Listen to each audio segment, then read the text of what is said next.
Ukiwa umekaa, chukua daftari yako na kalamu yako. Chukua daftari na kalamu, na naomba utulivu uwepo moja kwa moja. Kumbuka leo ni siku yetu ya kwanza ya semina yetu. Na nia na mazumuni ya semina hii ni kuhakikisha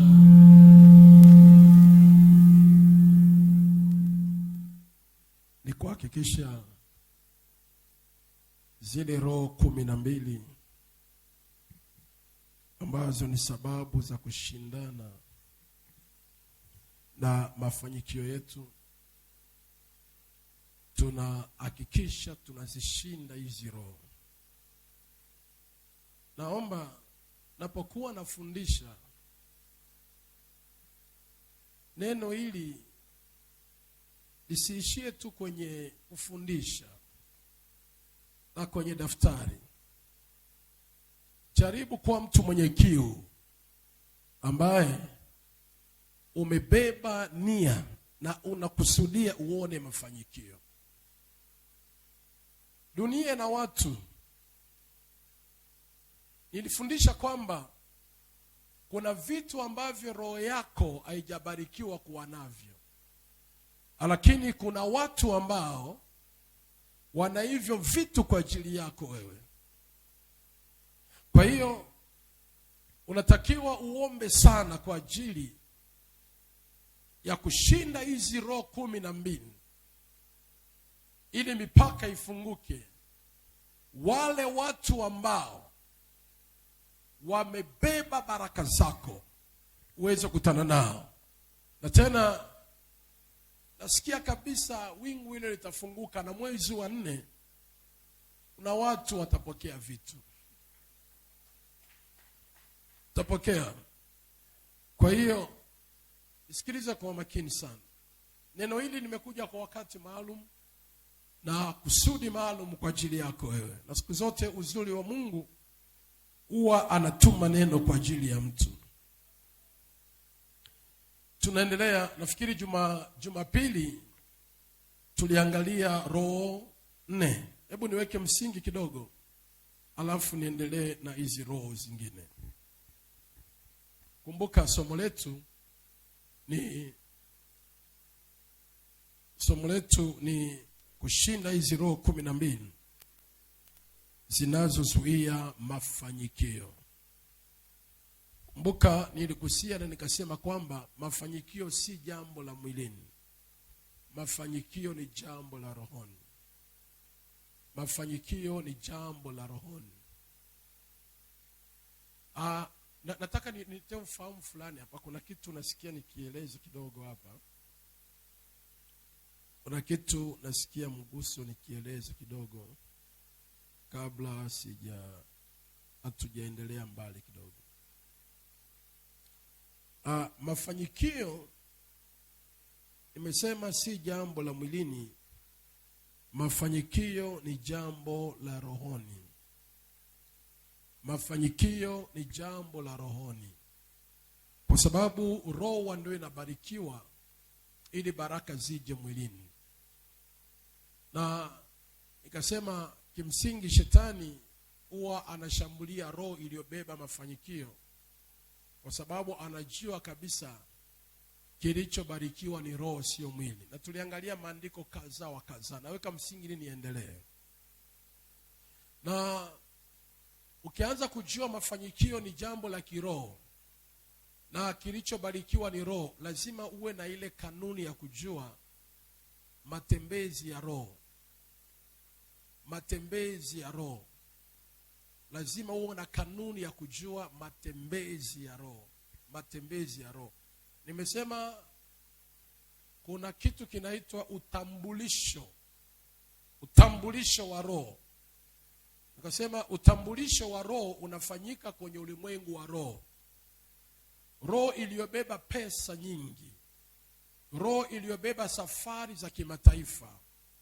Roho iliyobeba baraka nyingi ni roho ambayo inatambulika kwenye ulimwengu wa roho. Inaweza kawa kwenye ulimwengu wa mwili hautambuliki kwa namna yoyote, hauna kitu chochote, lakini kwenye ulimwengu wa roho unatambulika. Kwenye ulimwengu wa roho na vitu vingi kweli. Kwa hiyo tukaona utambulisho wa mtu ni rohoni. Kumtambua mtu yukoje, yupo kwenye wakati gani, yupo kwenye hali gani, ana nini, ni kwenye ulimwengu wa roho. Nikiongelea hii ana nini, si tu kwamba ana mafanikio. Hata mtu ambaye hana kitu, mtu ambaye ameshakamatwa, yupo kwenye shida, kumtambua na kumfahamu ni kwenye ulimwengu wa roho. Kwa hiyo ulimwengu wa roho, labda niongee, ulimwengu wa roho ndio ulimwengu wa mapambano wa mwanadamu dhidi ya mafanikio yake. Mwanadamu akiwa hafifu kwenye ulimwengu wa roho, lazima atakuwa hafifu kwenye ulimwengu wa mwili. Mwanadamu akishindwa kufanyikiwa na kukaa vizuri kwenye ulimwengu wa roho, ina maana kwenye ulimwengu wa mwili hatakaa vizuri. Kwa hiyo tunaona mwanadamu anayetaka kwenda mbali zaidi, naongea na watu wataka wende mbali. Mwanadamu anayetaka kwenda mbali zaidi, mwanadamu anataka afanye makubwa hapa duniani, ni mwanadamu ambaye anatakiwa ajitahidi afanyikiwe sana rohoni. Ajitahidi yuko vizuri rohoni, ameshinda roho nyingi sana kwenye ulimwengu wa roho. Ajitahidi amefanyikiwa rohoni, ametawala kwenye ulimwengu wa roho, amemiliki kwenye ulimwengu wa roho, ameshinda kwenye ulimwengu wa roho, amepigana vita vizuri sana kwenye ulimwengu wa roho. Mwanadamu anayepigana vita kwenye ulimwengu wa mwili, huyo ni dhaifu kesho. Haijalishi anavyo hana, lakini ni dhaifu kesho. Kwa hiyo mwanadamu ambaye anatakiwa awe na ushindi, awe na nguvu, mwanadamu ambaye tutamuona baadaye kifanyikiwa sana, ni yule ambaye amepigana vita rohoni na ameshinda sana. Mwilini lazima atapenya. Kwa hiyo nikifundisha hivi, lazima wewe mwenyewe unaelewa kwamba jikague rohoni, una ushindi. Wewe ni mshindi rohoni. Biblia imeandikwa kwa maana kushindana kwetu sisi, Waefeso sura ya 6 mstari wa 12, kwa maana kushindana kwetu sisi si juu ya damu na nyama. Si juu ya damu na nyama, ni juu ya falme. Ina maana ushindi wa mwanadamu lazima ashinde rohoni. Huyo ni mwanadamu ambaye kwenye ulimwengu wa mwili ataenda zaidi, maana ameisha shinda. Ameshinda.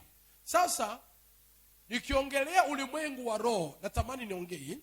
Nikiongelea ulimwengu wa roho na vita vyake na mashindano yake yote, asili kubwa ya ulimwengu wa roho ni usiku. Natamani hii mtu anielewe. Asili kubwa ya ulimwengu wa roho ni usiku. Ina maana kuna 80% ya maisha ya mwanadamu anaishi mchana ni namna ambavyo usiku alivyoishi. Narudia hii neno. Kuna 80% ya maisha ya mwanadamu, namna ambavyo anavyoishi mchana, namna ambavyo amefanyikiwa mchana, namna ambavyo yuko mchana, imebeba matokeo ya 80% ya usiku wake. Ili neno lielewe. Imebeba matokeo ya 80% ya usiku wake. Tukianza kusema kushindana juu ya mafanikio, kushindana zidi ya mafanikio, lazima uhakikishe usiku wako ndio unatumika sana kuliko mchana. Nisikiliza kwa makini.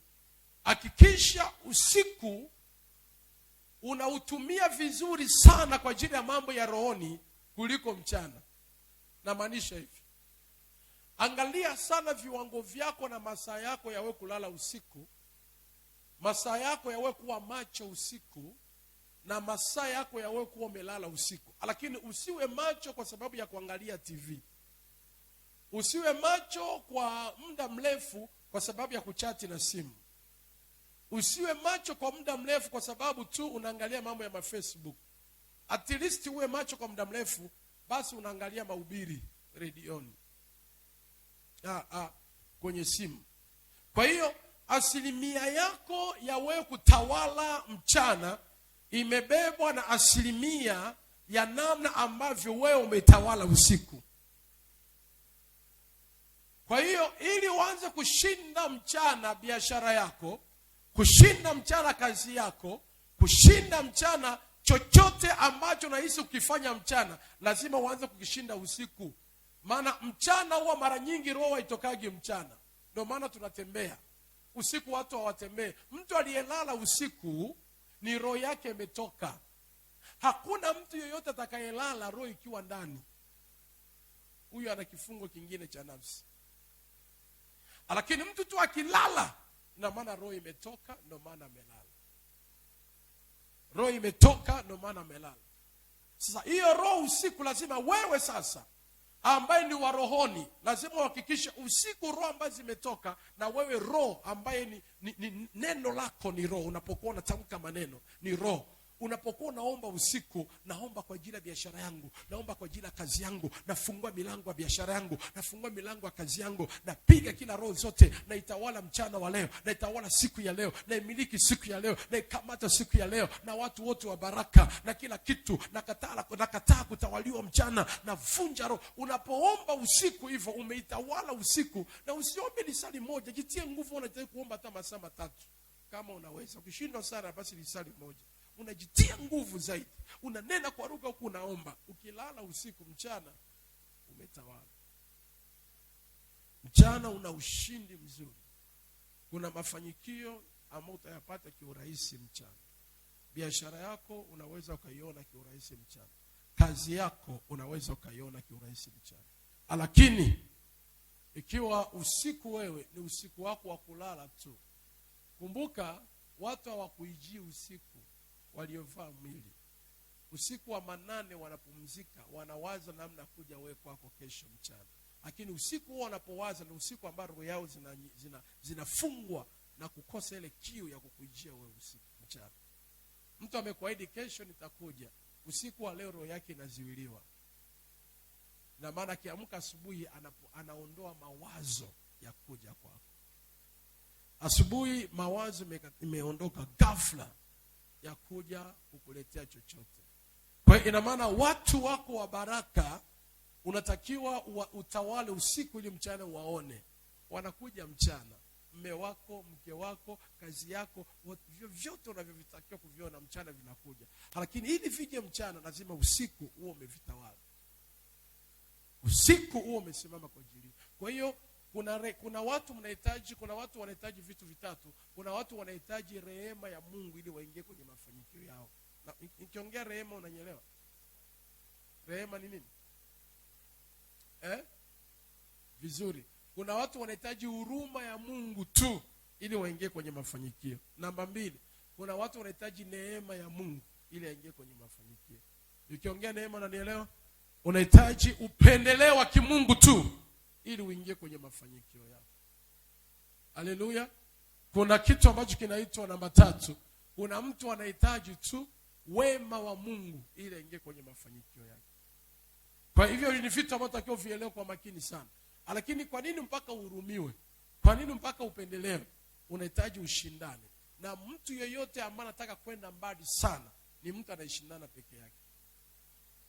Ni mtu anayepambana yeye mwenyewe ili aende. Ukitaka kutimiza maono ya huduma, ukiwa mchungaji, ukiwa nabii, ukiwa mfanyabiashara mkubwa, ukitaka utimize maono yako, hakikisha wewe mwenyewe fight.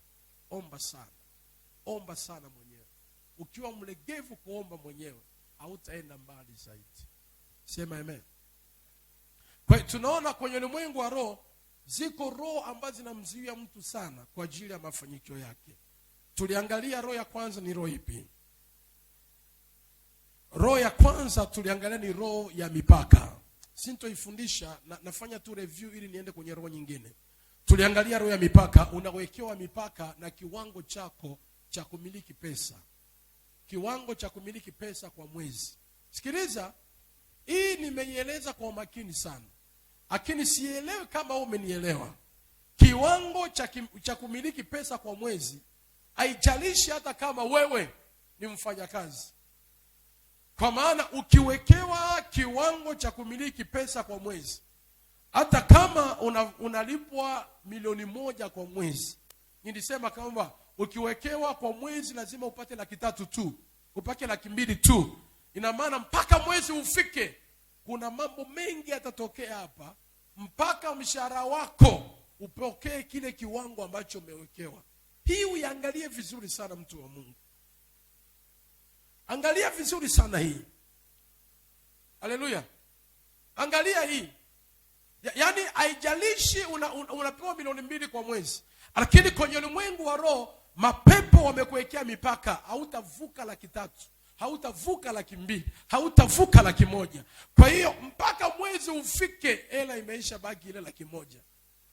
Unakuja kuipata ni 100,000 mkononi. Zingine zote zimeishia ama kwenye kulipa madeni ama matatizo mbalimbali. Wewe unahisi ni kawaida, ni mipaka umewekea kumiliki pesa ndani ya mwezi. Hawa ni atilisi wale ambao wana mishahara. Kuna wale ambao una mshahara, utakiwa upambane sana ili uweze kupokea hiyo pesa. Hauwezi kuvuka kiwango hicho. Ukiwekewa mipaka kwenye ulimwengu wa roho, ndugu, jitahidi sana kuwa mwombaji. Sitamani nifundishe haya mafundisho alafu ubaki nayo tu kwenye karatasi. Hebu tia nia. Hivi naongea na watu. Tia nia, ingia kwenye maombi. Simama, shika sadaka yako, ingia kwenye kuwa zabiu, fanyika zabiu. Nilifundisha aina 3 ya zabiu. Zabiu ya mwili wako, zabiu ya roho yako, zabiu ya mali yako. Amua kufanyika zabiu. Uhakikishe nimetoka kwenye mipaka hii. Sitaki huu mwisho wa mwezi nipokee 200,000 tena. Mimi mshahara wangu ni 500,000, ndahakikisha nimeiona. Sitaki huu mwisho wa mwezi nimiliki hela hii. Kuna viwango vya pesa unawekewa kwenye biashara yako. Vunje hii mipaka. Nimesema hadi mipaka ya mavazi. Kuna kiwango cha mavazi hutavaaga hata kama unafanyaje, maana umewekewa viwango. Hauwezi ukavaa mavazi ya namna hii. Na ni mbaya, nimesema pasipo kuivunja hiyo roho, utaletewa zawadi ya mavazi ya 50,000 na wewe bado hujavunja hiyo mipaka. Hiyo nguo utaivana himo ndani. Utaichukia mwenyewe, utahisi uipendi wakati ni nguo ya samani kwako. Lakini kwa sababu una mipaka ya kutokuvaa nguo 50,000, utaiacha ndani. Kuna watu ndani wana mavazi, akina na nguo moja hiyo yanavaaga, havaagi nguo nzuri. Mimi na ndugu yangu mmoja kwa kiletewa mazawadi kutoka nchi za nje, kutoka Marekani, anatumiwa masuti na ndugu zake. Wanatumiwa lakini havai. Yaani havai, yeye ni yeye na suruali yake tu na shati yake, ana suti. Hadi kwenye harusi mke wake anamuhimiza havai, akivaa anavua haraka. Anavaa shati yake ya kawaida. Anamwona shati yake aifue tena, alafu ndo aivai yeye aende nayo harusini. Nini? Ilikuwa ni mipaka alikuwa anawekewa. Hawezi akavaa vitu vya bei kubwa. Angalia, hii itakutesa usipovunja hiyo roho ya mipaka. Vunja roho ya mipaka. Hapo utaanza kusikia mwenyewe kiu. Hichi kiwango cha nguo hii sitaki tena. Sikia nikwambie, kuna mtu unaweza kurizika Jumatatu mpaka Jumatatu umevaa nguo moja tu. Usipovunja hiyo roho utaona mwenyewe. Yaani Jumatatu mpaka Jumatatu, yaani unavaaga hiyo, kivaa leo kesho hiyo. Si kwamba una nguo nyingine, ni mipaka tu. Hautaki kubadilisha nguo katikati hapo. Vaa hiyo na unarizika nayo mpaka uvunje roho ya mipaka. Nani naongea naye? Amen. Mimi naamini ukivunja roho ya mipaka hapa leo, ninaamini mwezi wa 4, haijalishi ulikuwa uvaagi vizuri, nitaona watu wanaipendeza hapa. Hadi mimi mwenyewe nitasema yes, Mungu amefanya kitu. Ungempigia Yesu makofi kama unanielewa. Yaani utaishi kuwa smart kiwango ambacho tutakuwa tunakuchungulia hivi, ni fulani, ni yeye. Nini? Umevunja ile mipaka. Unaanza kuingia viwango vingine. Utaletewa zawadi ya manguo mpaka wewe mwenyewe unashangaa, kwa uwezo wangu nisingenunuaga, lakini mipaka imevunjika, watu wanakuletea. Pokea hiyo kwa jina la Yesu. Haleluya. Angalia mipaka ya mavazi. Nimesema mipaka hata ya kuishi kwenye nyumba. Vunja mipaka ya upangaji. Kataa kuwa mpangaji. Kataa. Vunja mipaka ya upangaji. Mimi naivunja kwa jina la Yesu. Haleluya. Vunja. Usipovunja mipaka ya upangaji utarizika kwenye kupanga. Yaani wewe ni kuhama tu, lakini bado ni mpangaji. Uko Bugugu, uko Buongo, Mkolani, Nyegezi uko wapi, lakini ni mpangaji. Vunja hiyo roho. Mimi mwezi wa 4 naivunja hii. Ama wako pamoja na mimi, sema tunaivunja kwa jina Yesu. Niko nafanya review nielewe na uvunje. Usiposhughulikia kuomba, sikia nikwambie, ndio maana tunahitaji kanisa tuombe hii. Bila hivyo utashangaa tutawekewa limitation. Na hivi tulivyo hapa hatuendi zaidi mpaka mabati yatashuka kitu mtaingia au mtarizika. Mtarizika na mabati yanataka kushuka, hata kuangukia watu. Ushawekewa mipaka, mtajenga zaidi hapa. Mtarizika hapo. Mtaangalia hapo mpaka tutanyeshewa, mtarizika. Mimi hiyo hapana. Naomba unielewe. Mtaona tu kawaida. Unajua kuna mtu akiingia hapa anaangalia juu. Kuna mwingine yeye aangalie juu. Yeye anaangalia nguo yake na anaangalia kiti kisafi akae. Lakini mipaka ikianza kuvunjika utaangalia juu na kataa. Ukiingia kwenye kuomba utavunja hii mipaka ya kanisa. Tukishindwa hivyo tutabaki hivyo. Tutabaki na hali hiyo. Lazima usipovunja roho ya mipaka, uwe unasumbuaka kwenye huduma, unabaki pale. Lazima tushirikiane tuombe. Sema kwa jina la Yesu. Tunavunja hiyo roho. Kwa jina la Yesu. Lazima nifanyikiwe. Amen. Tukaangalia roho ya pili, roho gani? Watu niliwafundisha, sasa mimi niangalie huko. Roho ya pili tumesema ni roho gani? Roho ya makosa. Roho ya makosa ni mbaya kuliko unavyofikiria. Nitaongeza andiko leo. Hebu naomba nifungulie kitabu kile cha waraka wa kwanza wa Yohana.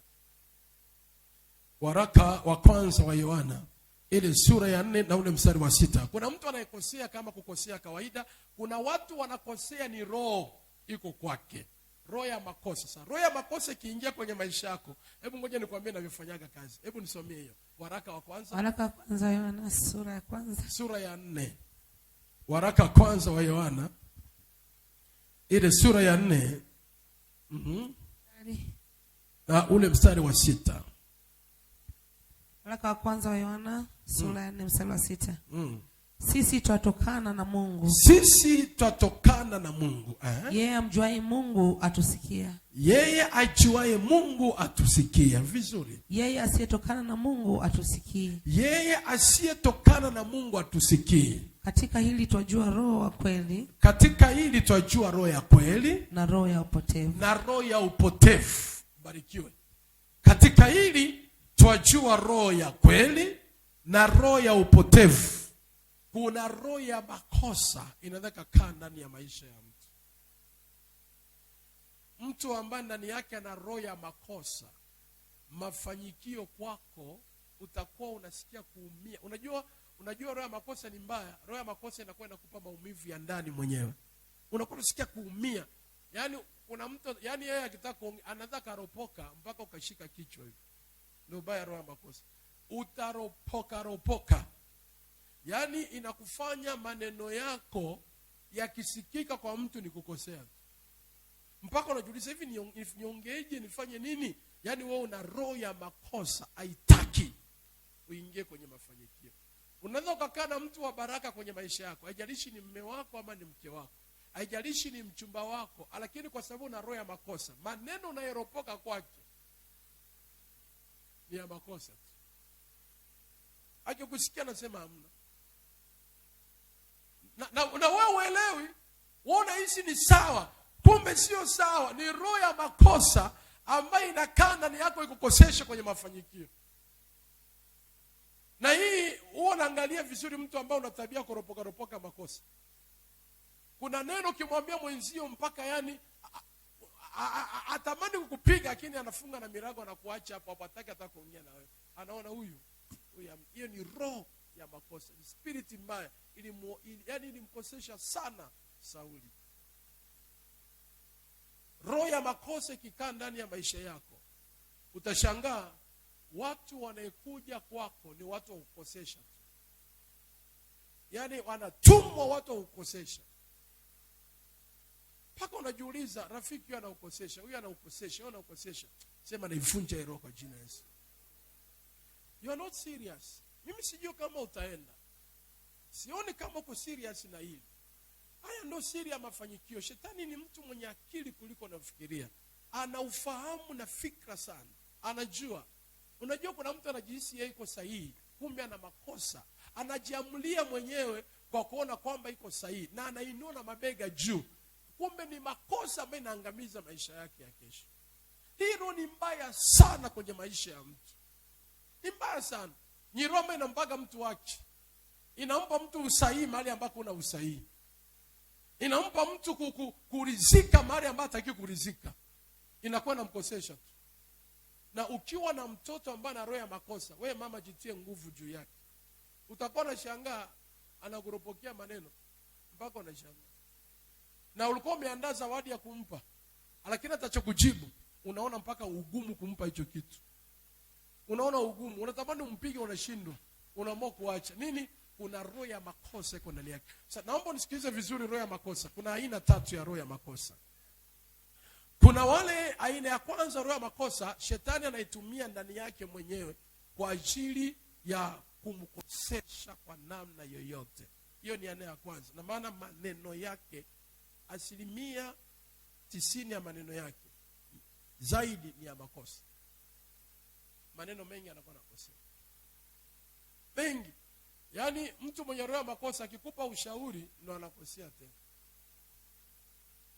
Namba 2, mtu mwenye roho ya makosa, maamuzi yake ni maamuzi ya makosa. Maana huwa ni maamuzi ya kujipa haki, kumbe ni maamuzi ya kumwangamiza yeye. Ni maamuzi mabaya.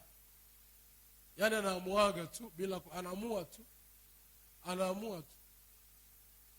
Kuna wale ambao roho ya makosa ipo kwa ajili ya watu kutumiwa.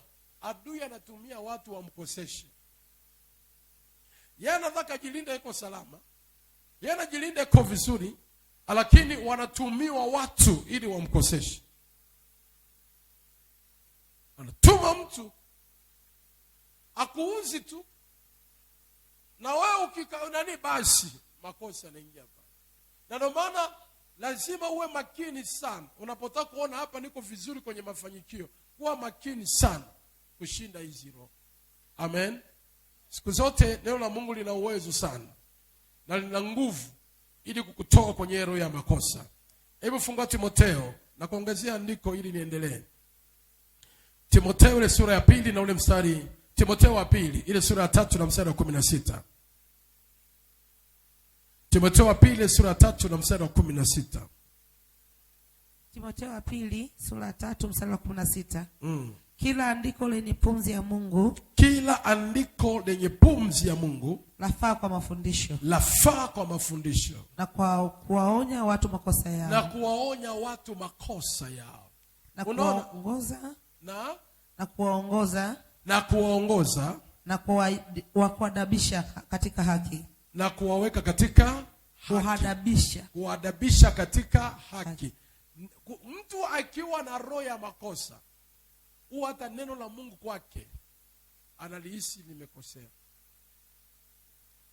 Na wakati neno la Mungu lipo kwa ajili ya kurekebisha na kumtoa mtu kwenye makosa yake, kumweka vizuri. Hebu inua mikono yako miwili juu. Sema kwa jina la Yesu. Sijakusikia. Sema kwa jina la Yesu. Ile roho ya makosa iliyonivaa kwenye biashara yangu, na kosa umakini kwenye ndoa, kwenye kazi, kwenye huduma, kwenye biashara, na iondoa leo kwa jina la Yesu. Sema toeka, toeka, toeka.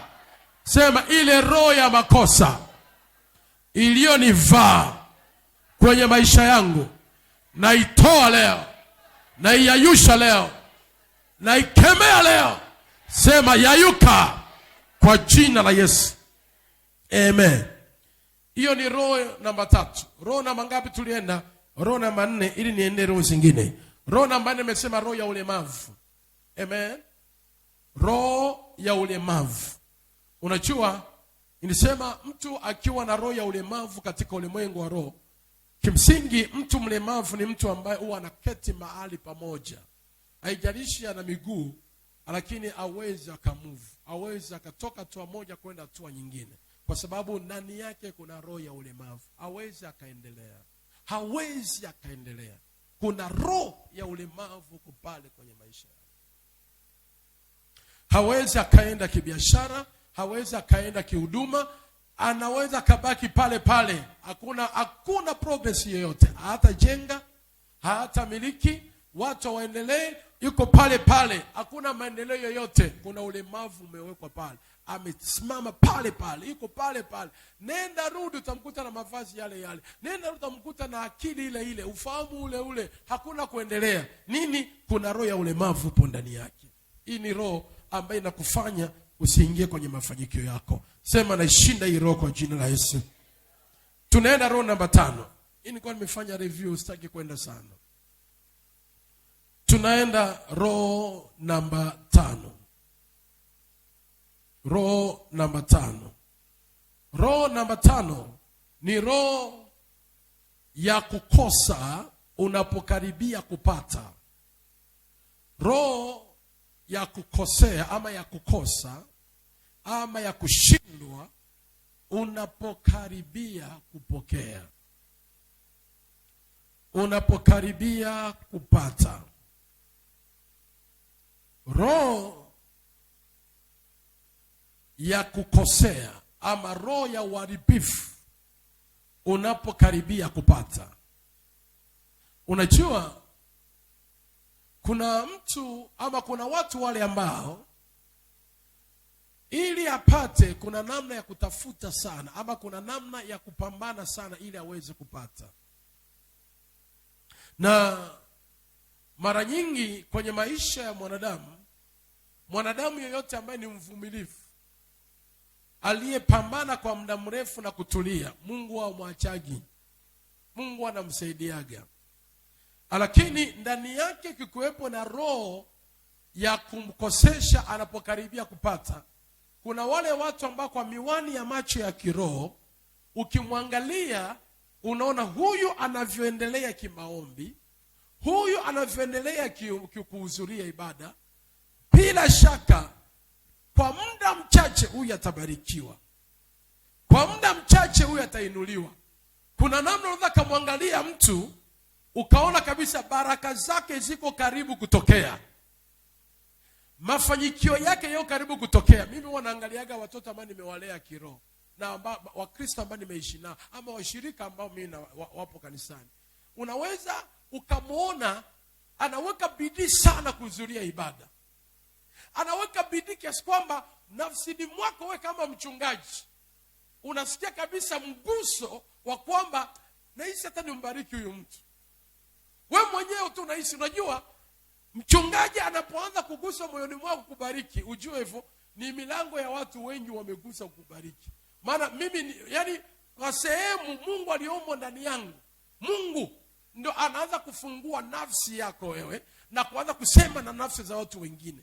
Ukimwangalia kabisa unaona kabisa huyu kuna kitu anaenda kuipokea. Unazidi kumwacha akaze mwendo, kabla hajakaribia amepotea ghafla.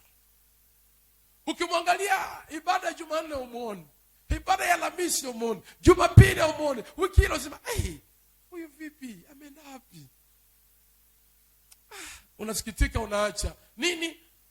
Kuna roho ambayo inamtumia, akikaribia kuingia kwenye baraka lazima yumuondoe. Lazima hii roho ni mbao inakuondoa. Itasababisha jambo lolote ukosee.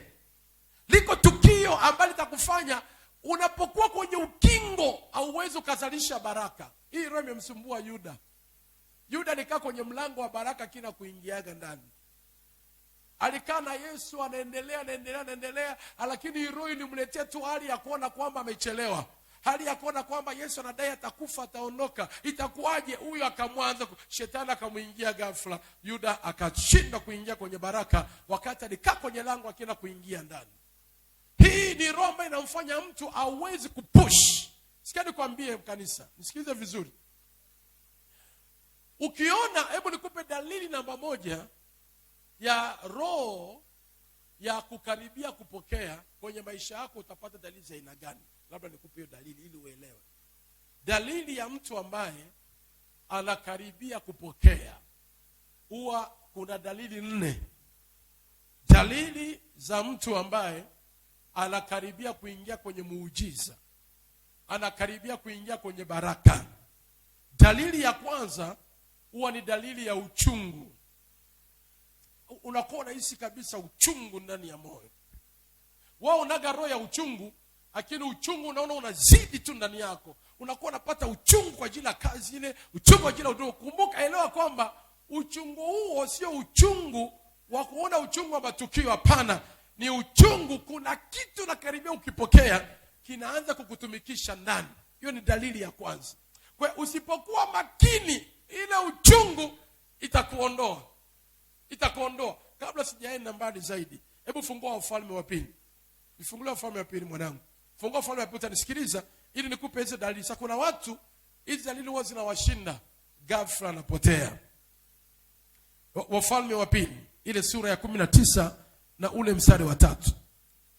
Andika vizuri, na tunapojifunza haya sitaki ubaki nayo kwenye karatasi. Anza shughuli ya kuomba ili ushinde hizi roho. Hebu fungua Wafalme wa Pili. Wafalme wa Pili sura ya 19 na mstari wa 3. Wakamwambia Hezekia. Wafalme wa Pili ile sura ya 19 na ule mstari wa 3. Biblia imeandikwa. Ndio hii. Wafalme wa Pili au wa kwanza? Mimi hapa inasema watu wakajificha siku ile, wakaingia mjini kwa vile watu wanao. Uko Wafalme wangapi? Wa Pili.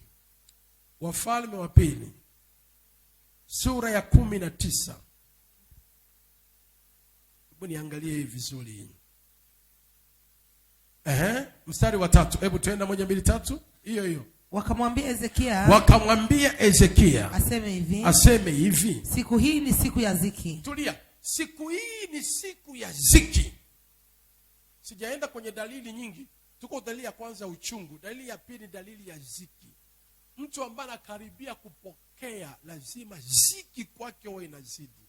Ndugu, unaweza ukapata ziki hata ya hela, hata ya mavazi, au hata 100 mfukoni. Unapata ziki kiasi kwamba unasema ni ziki gani? Ni dalili ya kukaribia kupokea. Endelea. Inasema dhiki na aibu. Na aibu. Na aibu na matukano. Maana watoto wa tayari kuzaliwa. Wala hapana nguvu za kuzaa. Hebu irudie vizuri sasa andiko hilo. Wakamwambia Hezekia aseme hivi. Siku hii ni siku ya ziki na aibu na matukano. Maana watoto wa tayari kuzaliwa. Wala hapana nguvu za kuwazaa. Watoto wapo tayari kuzaliwa, lakini hakuna nguvu ya kuwafanyaje? Ya kuwazaa. Wako tayari, kuna baraka iko tayari kuzaliwa, lakini hakuna nguvu ya kuizaa. Kinachotokea ni nini? Ni ziki, aibu. Kuna vitu vinampata huyu mtu wakati kuna vitu anatakiwa vizae, lakini kuna nguvu inakosekana hapa. Haleluya. Nisikilize. Amen. Yaani kuna baraka unataka uingie. Kuna ahadi mtu amekuahidi na anaona kabisa anataka aitimize ahadi. Kuna nguvu inaitakiwa hapa ya kuongeza zaidi ili tu uweze kuzaa baraka yako. Lakini kumbuka sasa vinaweza kushindana na wewe. Dalili za uchungu, dalili za aibu, ziki, kukata tamaa, unahisi kuchoka. Hapa unaanza kunyimwa nguvu. Ukiona dalili hizo unaanza kufyonza nguvu ili usikose nguvu ya kuzaa muujiza wako.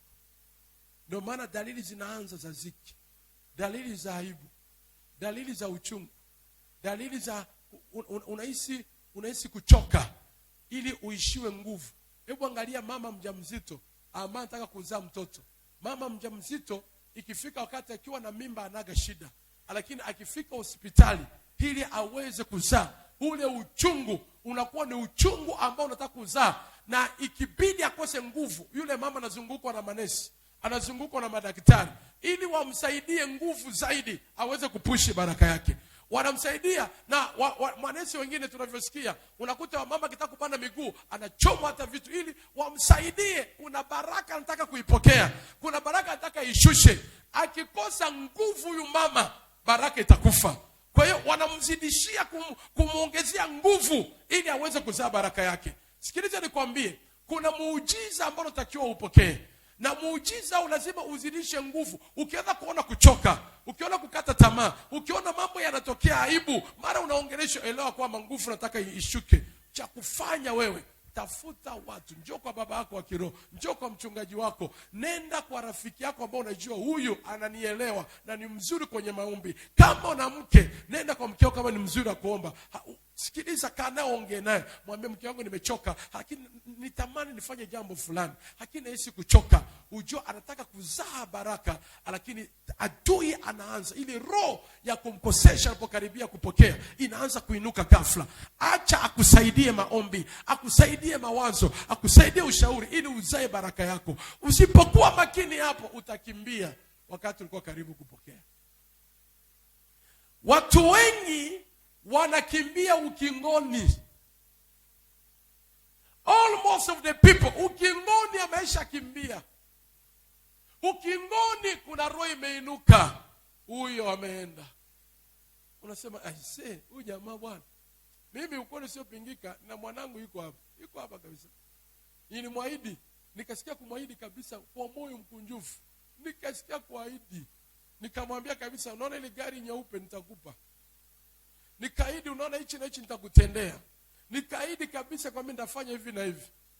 Lakini roho ilipokuja kuinuka, nimekaa mimi wa rohoni, nikajua huyu iko shida anapokaribia kupokea. Nikachukua ile gari nikaiuza. Lakini kwa hali halisi ilikuwa ni gari lake. Hali halisi ilikuwa ni yake, na nilikuwa nimeirizia moyoni mwangu hiyo gari ni yako. Lakini mwishoni mwa baraka ile roho ikamuondosha. Sikiliza nikwambie, ukiwa unaishi maisha ya kawaida ya kurelax bila kushughulikia hizo roho, utakuwa unaidiwa vitu na watu, na wanataka kufika hatua kukupa, itakutoa hilo. Sitamani mimi nifundishe haya alafu wewe uyasome tu kwenye madaftari, usiingie kwenye maombi. Ingia kwenye maombi ya kushinda hizo roho. Mtu yoyote anapokuahidi jambo lolote, atoage hapo pa hapo. Huwa kuna namna anatulia, anahisi nafikiri kesho. Mimi huwa nakumbukaga, nakumbuka kuna dada mmoja, nakumbuka sitosahau huyu dada. Huyu dada yenye sketi ni marehemu sasa hivi.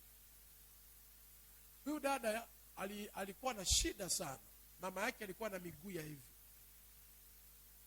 Ile shida alikuwa nayo, yule dada anakuja kanisani, kamwahidi kumpa mtaji. Nikakusanya 60,000. Nikamwambia hivi, uje ibada ya Jumapili nakupa hiyo. Njoo ibada ya Jumapili nakupa mtaji. Nikamwambia tu njoo Jumapili. Nikamwambia njoo Jumapili usiache kuja nakupa mtaji. Ibada ikaendelea Jumapili, imeendelea Jumapili. Ibada inaisha, sijamuona udada ibadani. Nikamwangalia udada hayupo. Nikahudumia viongozi, nikamaliza ile saa 10 ndo anakuja. Saa 10 ndo anakuja. Nikamwambia unakuja kufanyaje? Nakuja kuomba ule mtaji. Nikamwambia una roho ya kukosesha. Nimwambia una roho ya kutokupata na hutapata. Nikamuuliza swali, vipi mimi na uhusiano, mimi na wewe ni uhusiano gani? Mimi ni awarako. Uhusiano wangu mimi na wewe ni uhusiano kati ya mimi na Mungu. Uwepo wako ukoona kanisani, ndio uwepo wako kunigusa mimi nifanye kitu kwako. Mimi sio mimi na watu mawara. The way unavyokuona kanisani ndio unanigusa moyo wangu. Mimi nakuita Jumapili, ibada imeisha, ndio unakuja saa 10 nikupe hela. Nikamwambia tena, nikazitoa hela hizi hapa, sasa nikakupa wewe, utafanikiwa. Nikamwacha, nikamwambia ondoka. Akaenda, nisamee mchungaji, alilia, sikumpa. Nasikia yule dada alifariki. Mama Kuro aliniambia alifariki. Yaani sikumpa hiyo hela. Kuna dada mmoja kama mnamkumbuka, alikuwa anakuja na mama yake alikuwa anamtaka kupipika na miguu iko hivi. Tukiwa kule chini zamani, lakini nyama mwanzo kukumbuka, ila mnamfahamu. Unaona, hii roho ni mbaya, inamfanyaga mtu. Unajua, mimi na rafiki yangu mmoja, mtumishi wa Mungu, Nabii Elisha Mlili, sema amen. Sema amen. Nabii Elisha Mlili anawahi kunijaribu kitu cha ajabu sana. Kuna wakati nilienda Dar es Salaam kufanya seminar. Mnakumbuka? Nilikaa sana. Dar es Salaam nilipofika, tulienda na mama. tulivyoenda na mama, yeye akasafiri akaenda Arusha, akaniacha mimi kanisani kwake niendelee. Nikamwambia mama, rudi nyumbani. Nimekaa muda mrefu, nataka niage nirudi, yeye hajafika, na yeye ameniahidi kwamba nitakuja baada ya siku 2. Lakini akuja akasubiri, yani akuja, nikasikia kuchoka kukaa Dar es Salaam. Nakumbuka nirudi kanisani kwangu. Nisha mwaga mama, nakuja kesho. Lakini usiku wa leo napigiwa simu, Morris, hutaki kuondoka, utabaki tena, maana watu wamebarikiwa na wewe, endelea. Nikasikia maumivu, lakini nikavumilia. Mpaka alipofika akanitamkia neno, Morris, hakika wewe una roho nyingine. Mimi nakumbuka alivyonibariki ofisini kwake, akachukua pesa ambayo ilikuwa ni pesa tugawe mimi na yeye, akina kaambia mimi nakubariki. Kwa nini? Una roho ya kutulia, kuvumilia.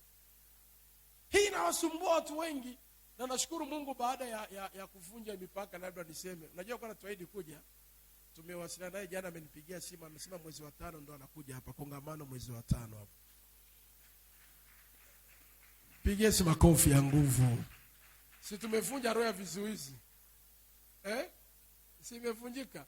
Tuna kongamano mwezi wa 5 ya Nabii Elisha Mlili. Mwezi wa 5 kabisa lazima awe hapa. Nitakwambia ni tarehe gani. Mimi naamini Mungu atatusaidia na itafanyikiwa. Haleluya. Pigie si makofi kama unakubaliana hiyo. Jana tuliongea naye muda mrefu sana. Nakamwambia natamani kuja hapo mwezi wa 5.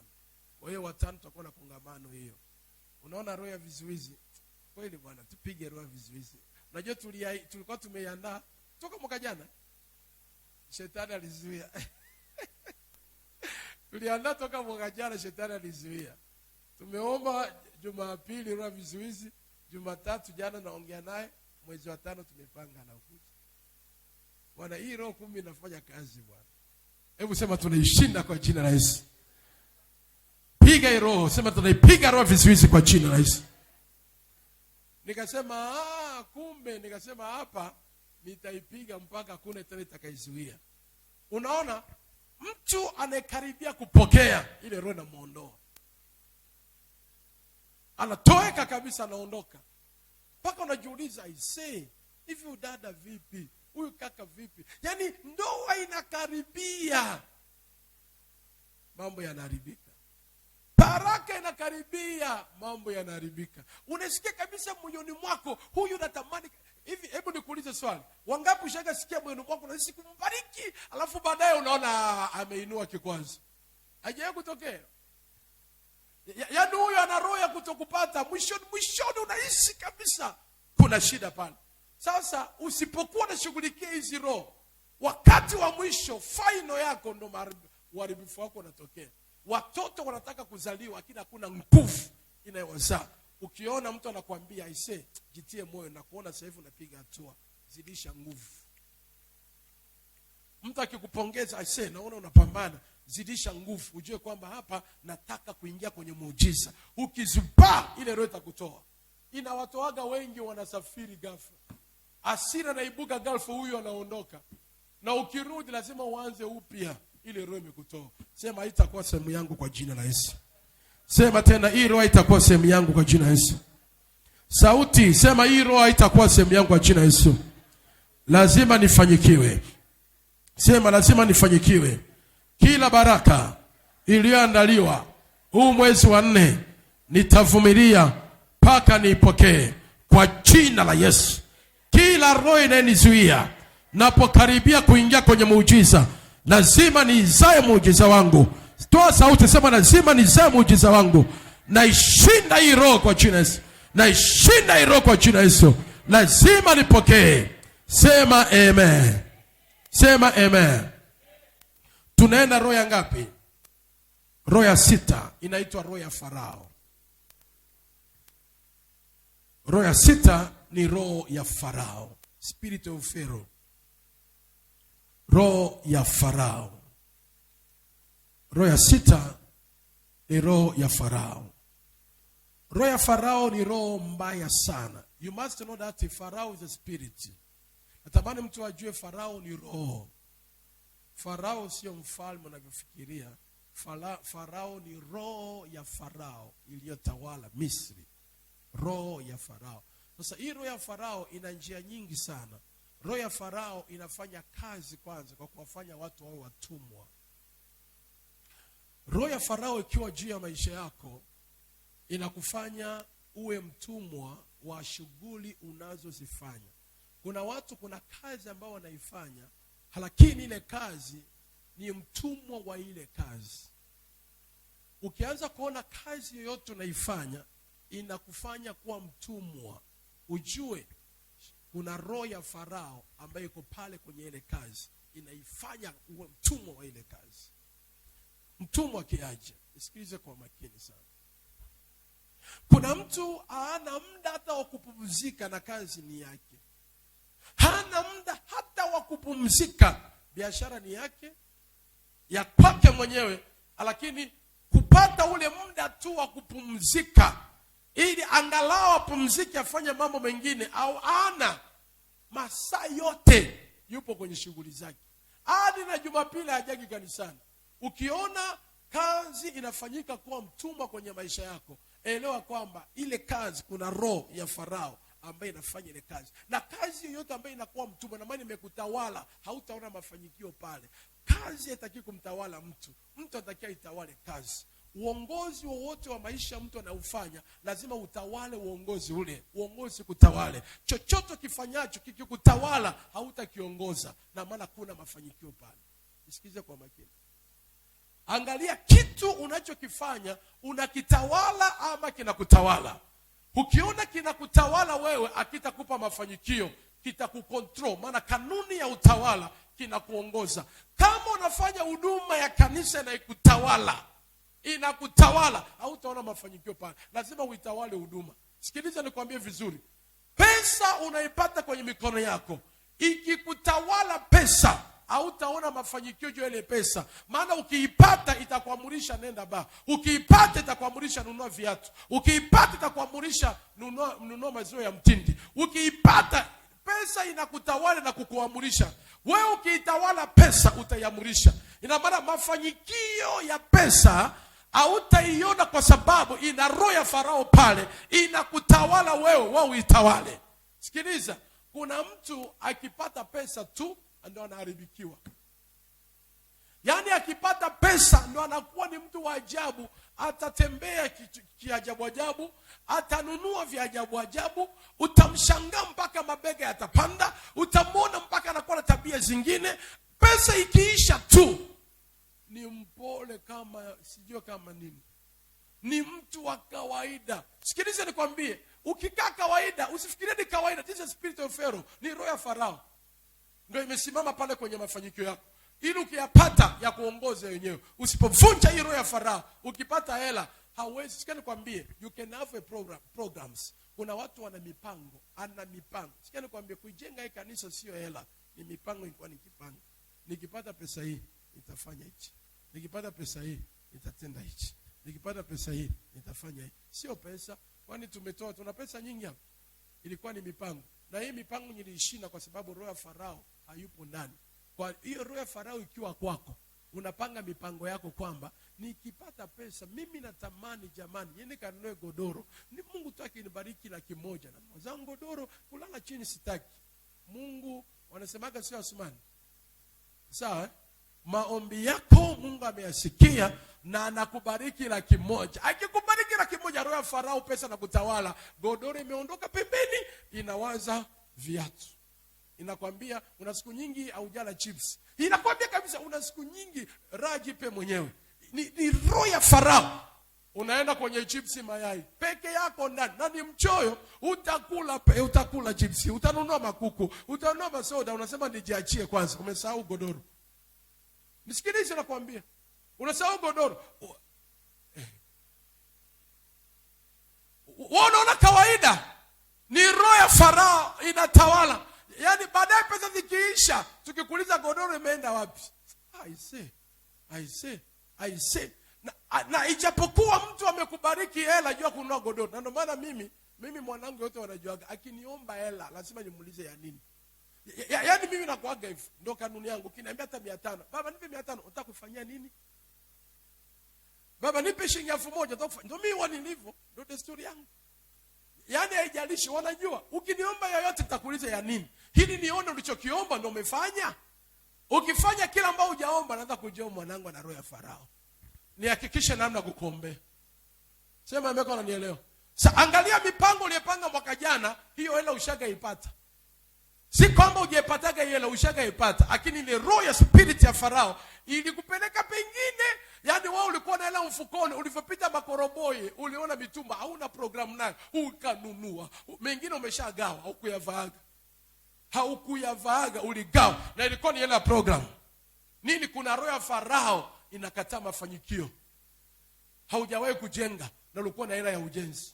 Haujawahi kununua kiwanja na ulikuwa na hela ya kiwanja. Yaani unapata hela hii, natamani kiwanja. Kuna watu ningekuwa na roho ya Farao mimi ningekuwa nashindana vitu viwili.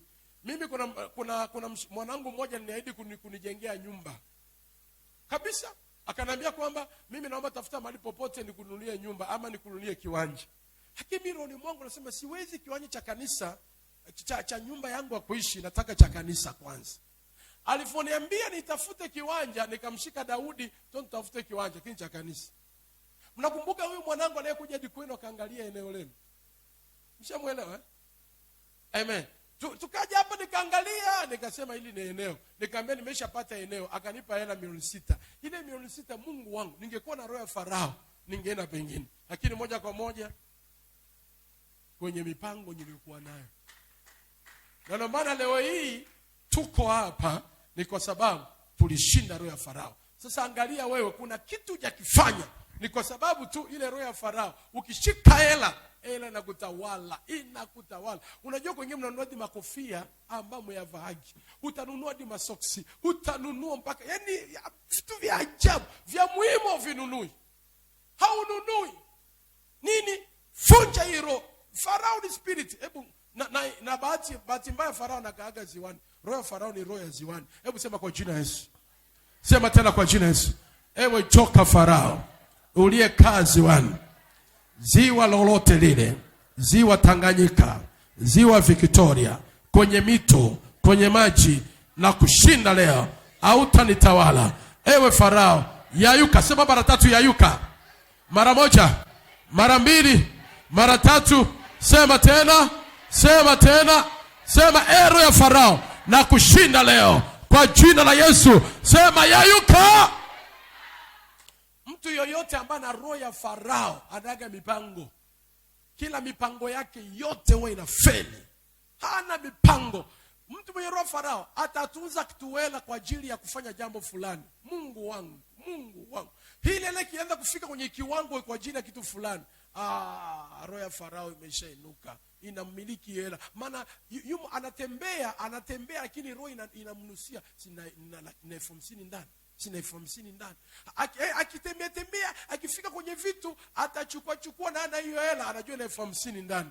Baadaye atamwambia nisubiri nije, atachukua pikipiki, anakimbia mara moja, anachukua hela 50,000. Na hiyo hela kwa anaitunza ya vitu vingine.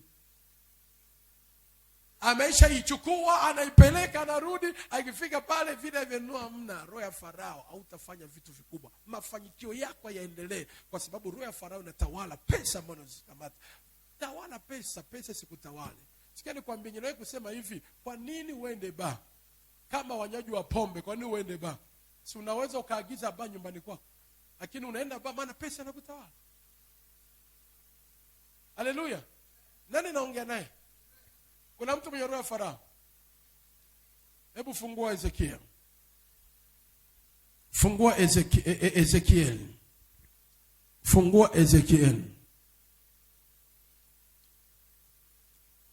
Ukianza kuona sasa hivi mipango yako imeharibika.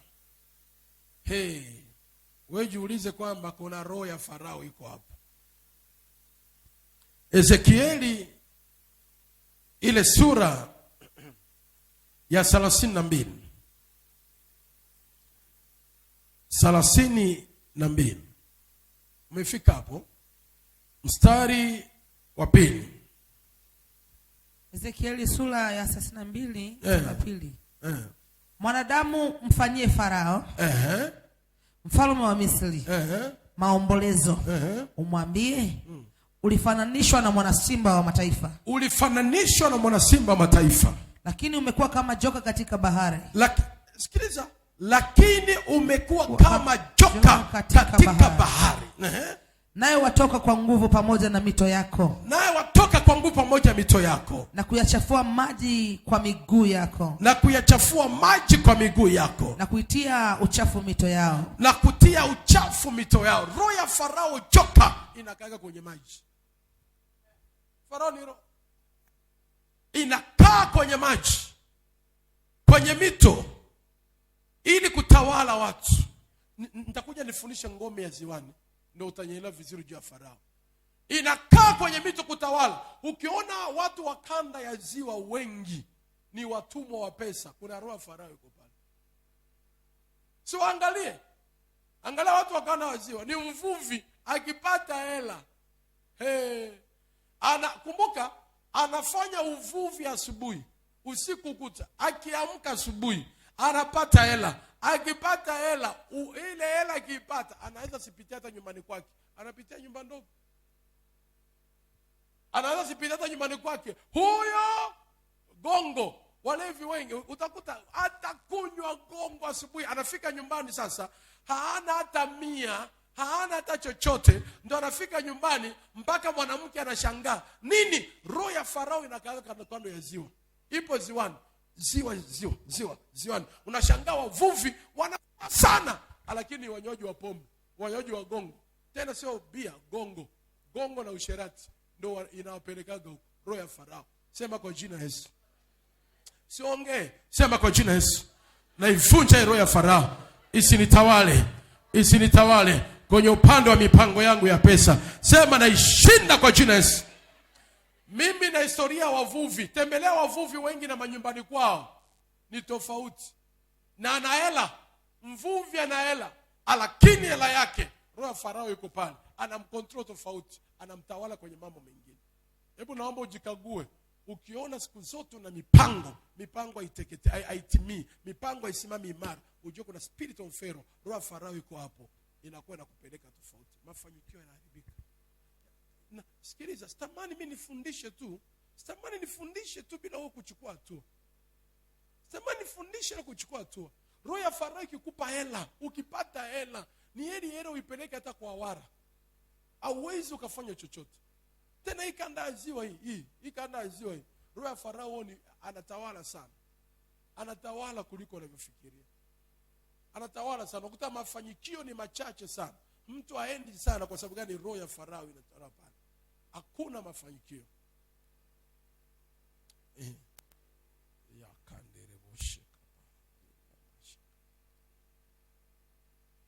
Roho ya Farao inakupa utumwa. Hiyo ni A. Namba 2. Roho ya Farao inakurudisha nyuma. Roho ya Farao inakuvuta. Roho ya Farao huwa inakuvuta nyuma kimafanikio yako. Roho ya Farao huwa inakuvuta nyuma kimafanikio yako.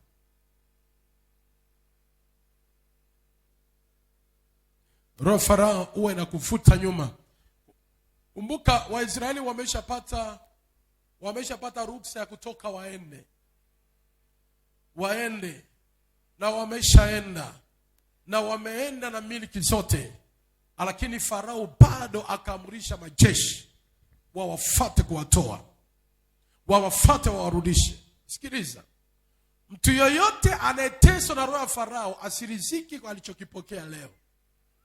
Unaweza kaingia kwenye ndoa leo, lakini roho ya Farao inakutoa, inakutaka ikutoe kwenye ndoa, ikutoe. Unaweza ukapokea ukaenda, lakini nataka kurudisha. Ndio maana kuna mtu yuko kwenye baraka lakini bado anaozaga vitu vya ajabu.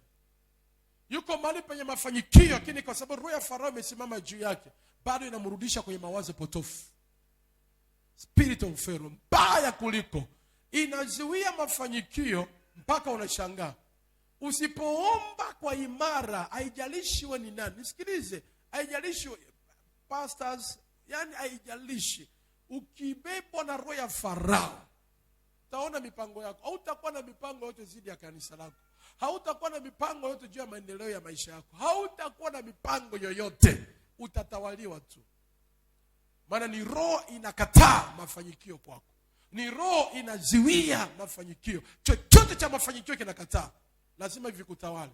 Na kitu kibaya ukitawaliwa. Tawaliwa ni mbaya sana. Tawaliwa ni mbaya sana. Ni mbaya sana.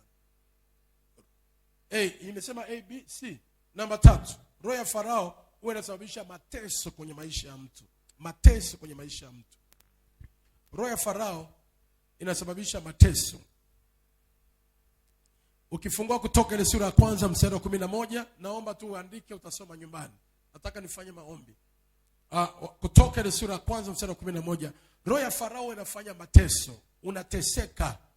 Kuna watu chanzo cha magonjwa yake ni kazi aliyoipata. Kazi inamtesa, ndoa inamtesa. Kitu cha baraka yake ndio inamtesa. Mateso yake yeye ni vile vitu vya baraka kwenye maisha yake. Vinamtesa kweli kweli. Na anateseka.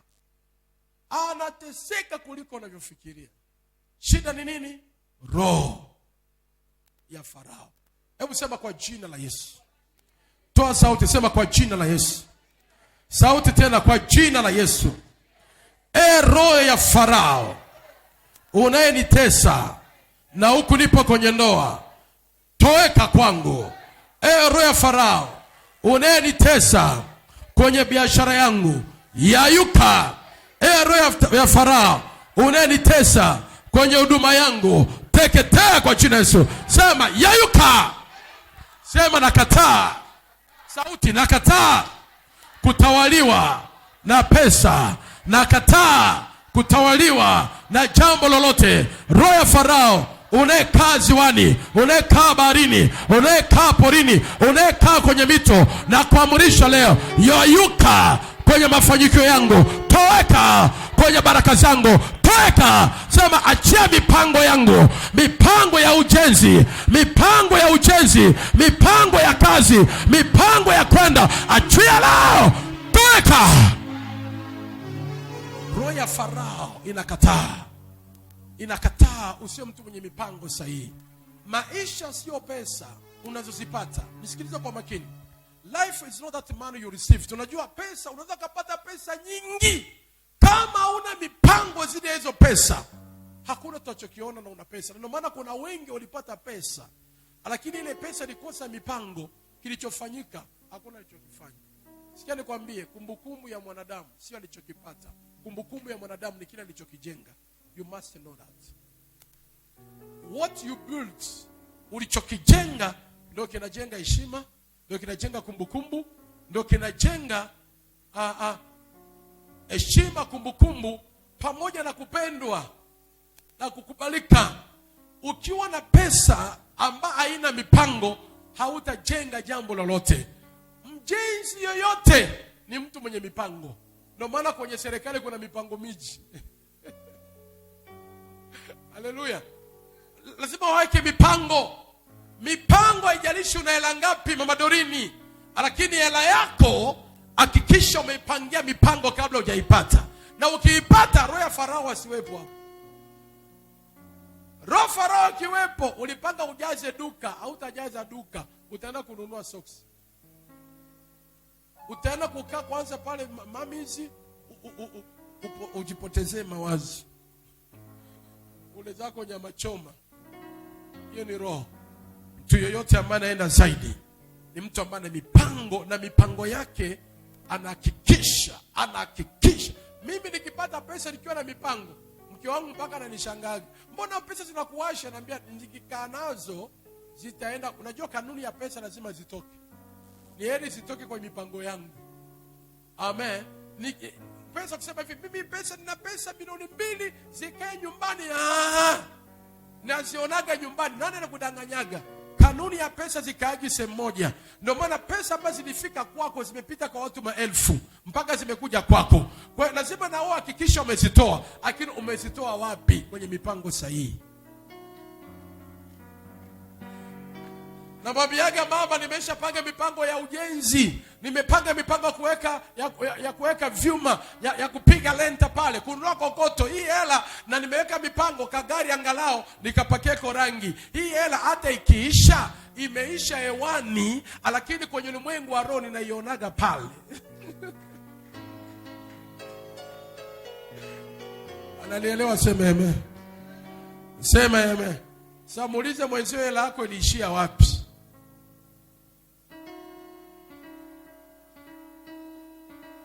Naiona pale, huyu ni mpango nilioweka. Naona nimepiga lenta, ile ni mpango. Nikiona kokoto hata kama ikikaa pale miaka yote ipo. Nikiona mchanga pale hata ikikaa miaka yote ipo. Ni mipango. Ningekuwa na roho ya Farao, ina maana ningeipata tu, ningeangalia mimi ni mchungaji mkubwa bwana, lazima suti kali. Na iagiza Dar es Salaam. Muda si mrefu, natakia hii simu imeshakuwa mzee. Hii simu nachekwaga na watoto wangu wa kiroho. Wananicheka, mzee bwana, simu yako hii. Hii ni simu ina mipango. Hii simu ina miaka minne. Sisi kanunua, sina mpango wa simu. Sijaona mpango kununua simu wala labda iibiwe. Sina mpango, sijawekea ratiba ya simu sasa hivi.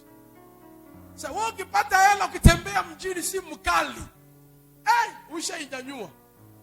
Sina mpango wa simu, hii inatosha. Na naiombeaga isivunjike na isiibiwage. Na inaibiwage narudishwaga hii. Iliwahi kuibiwa ikarudishwa. Waliangalia nembo yangu kwenye wallpaper. Ule ni mchungaji wa pale. Na shangaa tuambia, mchungaji tuna simu yako hii hapa. Niko sijui. Nishaiombea. Hii sina mpango kununua simu sasa hivi. Nina mpango wa vitu vingine. Lakini roho ya Farao ikikaa hapo, utafanya vitu ambavyo unatembea na simu 5 mfukoni mpaka vinakuchosha. Nini? Mipango hiyo. Nani ananielewa? Uko tayari kuvunja roho ya Farao ili upange mipango vizuri? Ukipanga mipango vizuri utakuwa mtu sahihi. Mtu sahihi ni mtu mwenye mipango mizuri. Mtu sahihi ni mtu ambaye anapangilia vitu na anavifanya, anavitenda. Mtu anayepangilia vitu na akafanya, huyo ni mtu mwenye heshima. Unachokijenga ndio kinakutambulisha. Mpigie Yesu makofi. Ongeza makofi tena. Sema amen. Sema amen. Nataka leo nipige. Tuko roho ngapi? 6. Hivi nimeahidi roho 10 na ngapi? Kwa jina la Yesu nimalize. Twende roho ya 7. Na kwa nimebakiza roho chache. Roho ya 7. Hii roho ya 7 hii ni roho ngumu sana hii. Roho ya 7 ni roho ya kutokutoa. Roho ya kutokutoa. Sinaona mmoja shaguna. Hii ni roho ngumu sana.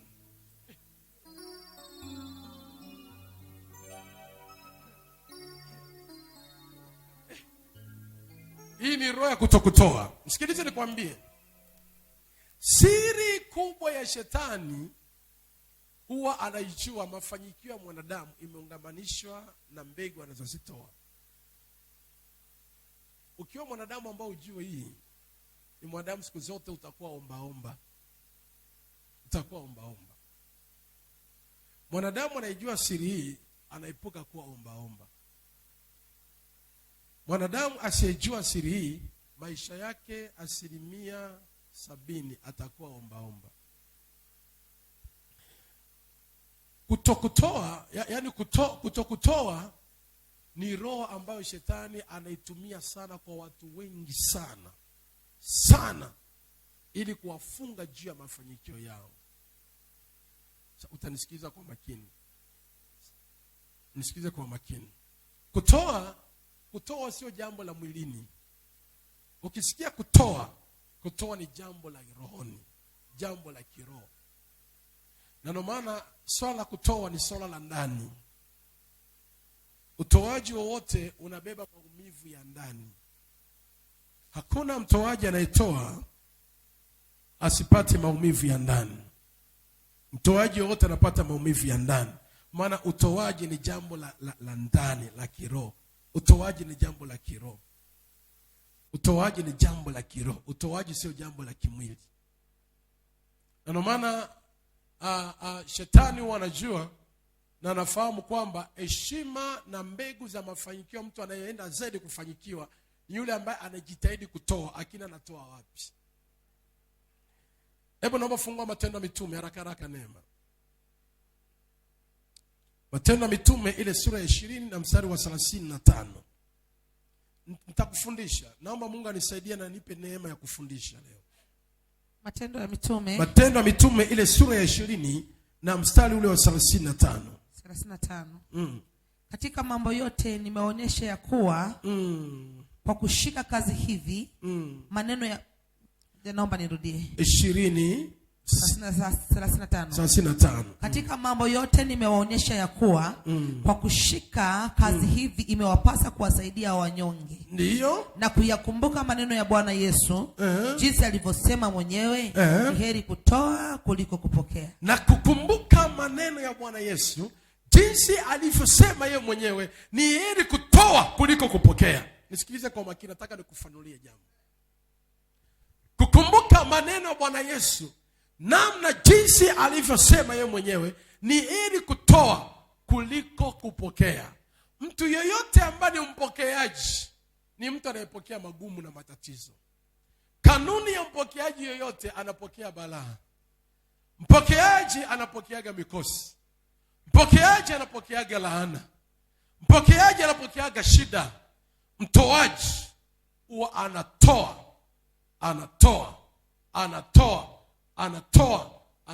mikosi, anatoa laana, anatoa balaa. Kisima chochote ambacho kimekaa na maji bila kutoa maji, kisima kile huwa ni kichafu. Kisima ambacho ni kisafi muda wote ni kile ambacho kuna maji yanaingia na kutoka.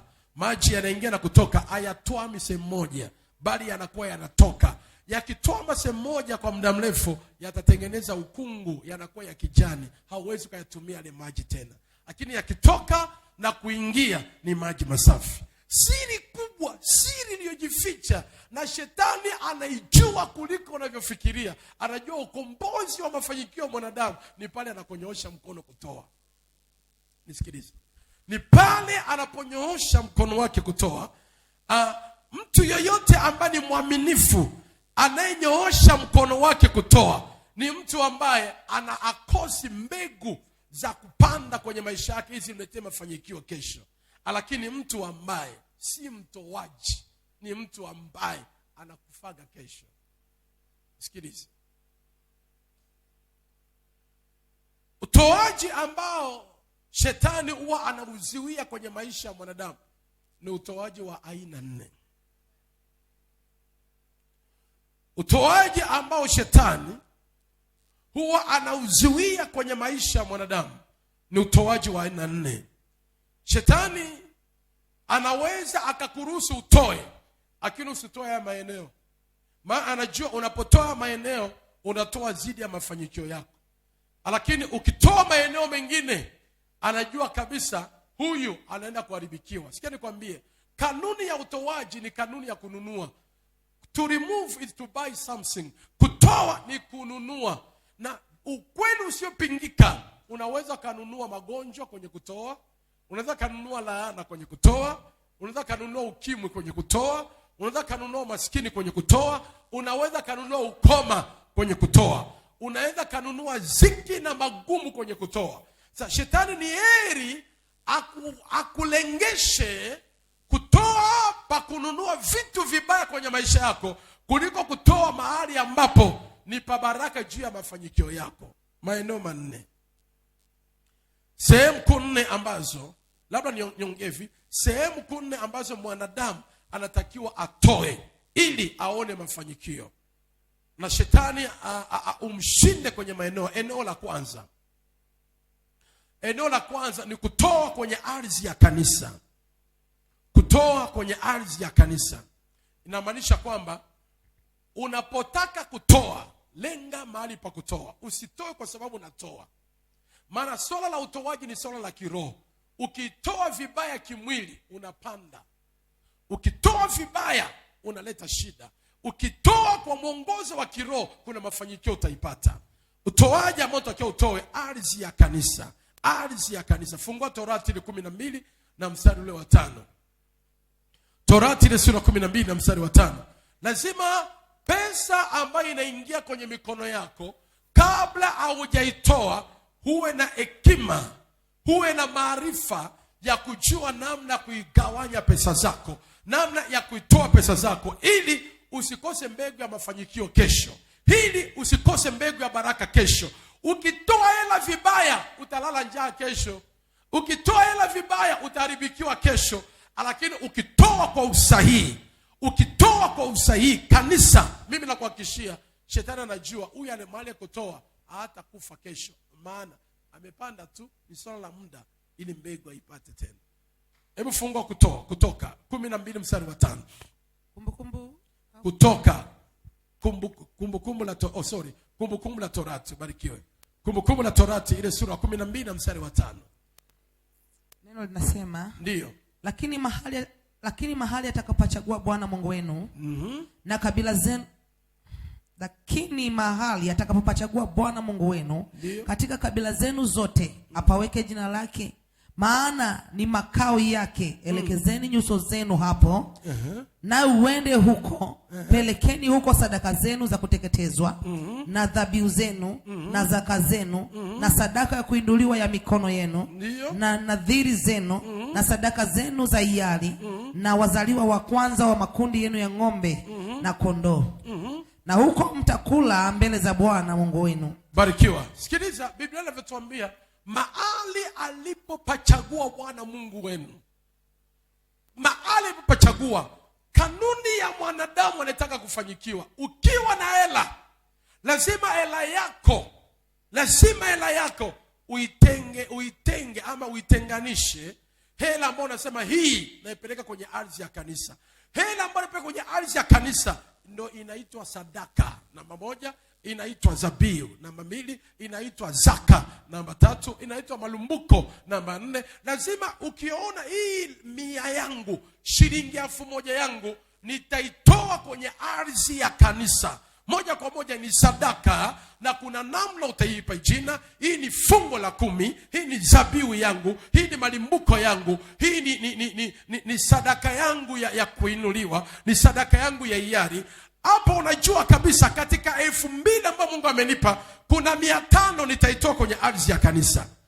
Ukikosa hekima na maarifa ya kujua namna ya kutoa, sikiliza, kila unachokitoa unachokinunua kwenye ulimwengu wa roho. Kanuni ya utoaji huwa ni kununua. Chochote unachokitoa, hakuna yoyote anayetoaga kitu bila kununua. Hayupo. Chochote unachokitoa, there is something you buy in spiritually. Ama umevinunua mwilini ama rohoni. Sikia nikwambie, dunia yote ni mali ya Bwana. Dunia yote ni mali ya Bwana, na vitu vilivyomo ni mali ya Bwana. Kwa hiyo hakunaga mali ya mtu baki, ni mali ya Bwana. Bwana yupi hajatajwa vizuri. Ina maana kila mtu ana msimamizi wa kitu chake, na kanuni ya kuchukua kitu kilicho kwa mtu lazima ukinunue. Sema amen. Sema amen. Lazima ununue. Kwa hiyo unapokuwa unatoa, lazima ujue hela hii naenda kuipanda kwenye ardhi ya kanisa. Usikose mbegu kanisani, utakufa kama wa Misri. Nitakuonyesha andiko hapa. Lazima uwe na mbegu yako, hela yako uwe unajua, uwe na maarifa. Sikia nikwambie, katika maarifa Mkristo anatakiwa uwe nayo. Ni kitu alichonacho, alichokipokea, lakini uwe na maarifa jinsi ya kukitoa. Ukikosa maarifa jinsi ya kukitoa, utaharibikiwa. Uwe na maarifa namna ukitoa. Usikitoe ovyo ovyo. Unatoa wapi ili kesho uone tena? Namba 1 ni ardhi ya kanisa. Hakikisha pesa zangu nimetoa sadaka kanisani. Kuna ardhi, hiyo ni eneo la kwanza kutoa. Eneo la pili la kutoa ulichokipokea. Na ndio maana mfano una nguo nyingi, una nguo nyingi. Hizo nguo zako nyingi unatoa wapi? Acha kumpa hata shangazi yako. Usimpe hata shangazi yako. Una shangazi, ukimpa nguo, shangazi ndio atakuroga kwa hiyo nafsi yako. Chukua nguo ulizo na usilete kanisani hapa. Una nguo zimekuchosha. Una nguo umezivaa miaka yote. Leta kanisani hapa. Ukileta kanisani hapa tutagawia wengi wana nguo. Unafikiri unachukua tu nguo na kumpa bibi. Zileta kwanza hapa tuziombee ndio umpelekee bibi yako. Sio kama bibi akakuroga na hiyo nguo. Sehemu namba 2 pa kutoa. Lazima uhakikishe unatoa kwa ajili ya ufalme. Unatoa kwa ajili ya ufalme. Unatoa kwa ajili ya ufalme, yani una maisha kusupport ufalme wa Mungu. Unatoa kwa ajili ya ufalme. Kanisa nisikilize. Kwenye maisha ya ulimwengu wa roho kuna vitu vikuu viwili. Kuna uzima wa milele na kuna ufalme wa mbinguni. Hiyo naomba uelewe. Kuna uzima wa milele na kuna ufalme. Nani ananielewa? Uzima wa milele ni wokovu. Ukimkiri Bwana Yesu na kuwa Bwana Mwokozi wa maisha yako, ukaamini ndani ya moyo wako, unapokea uzima wa nini? Wa milele. Ufalme wa mbinguni sio tena kumkiri Yesu. Ufalme wa mbinguni ni matendo na yatenda, ni matokeo unavyofanya. Ule ndio maana Biblia inakwambia hivi, toka enzi za Yohana Mbatizaji mpaka sasa ufalme wa Mungu unapatikana kwa na wenye nguvu. Nao wanafanyaje? Wenye nguvu wanafanyaje? Si tena kwenye hiari ya kuongoza sala ya toba. Hapana, you must have the power. Nguvu ndio unaiteka. Kwa hiyo lazima uwe kwenye ufalme. Hebu nikupe siri kidogo, mwana wa ufalme. Sema amen. Wangapi ni wana wa ufalme hapa? Unaona? Narudia sasa. Wangapi ni wana wa ufalme? Wangapi ni wana wa wokovu?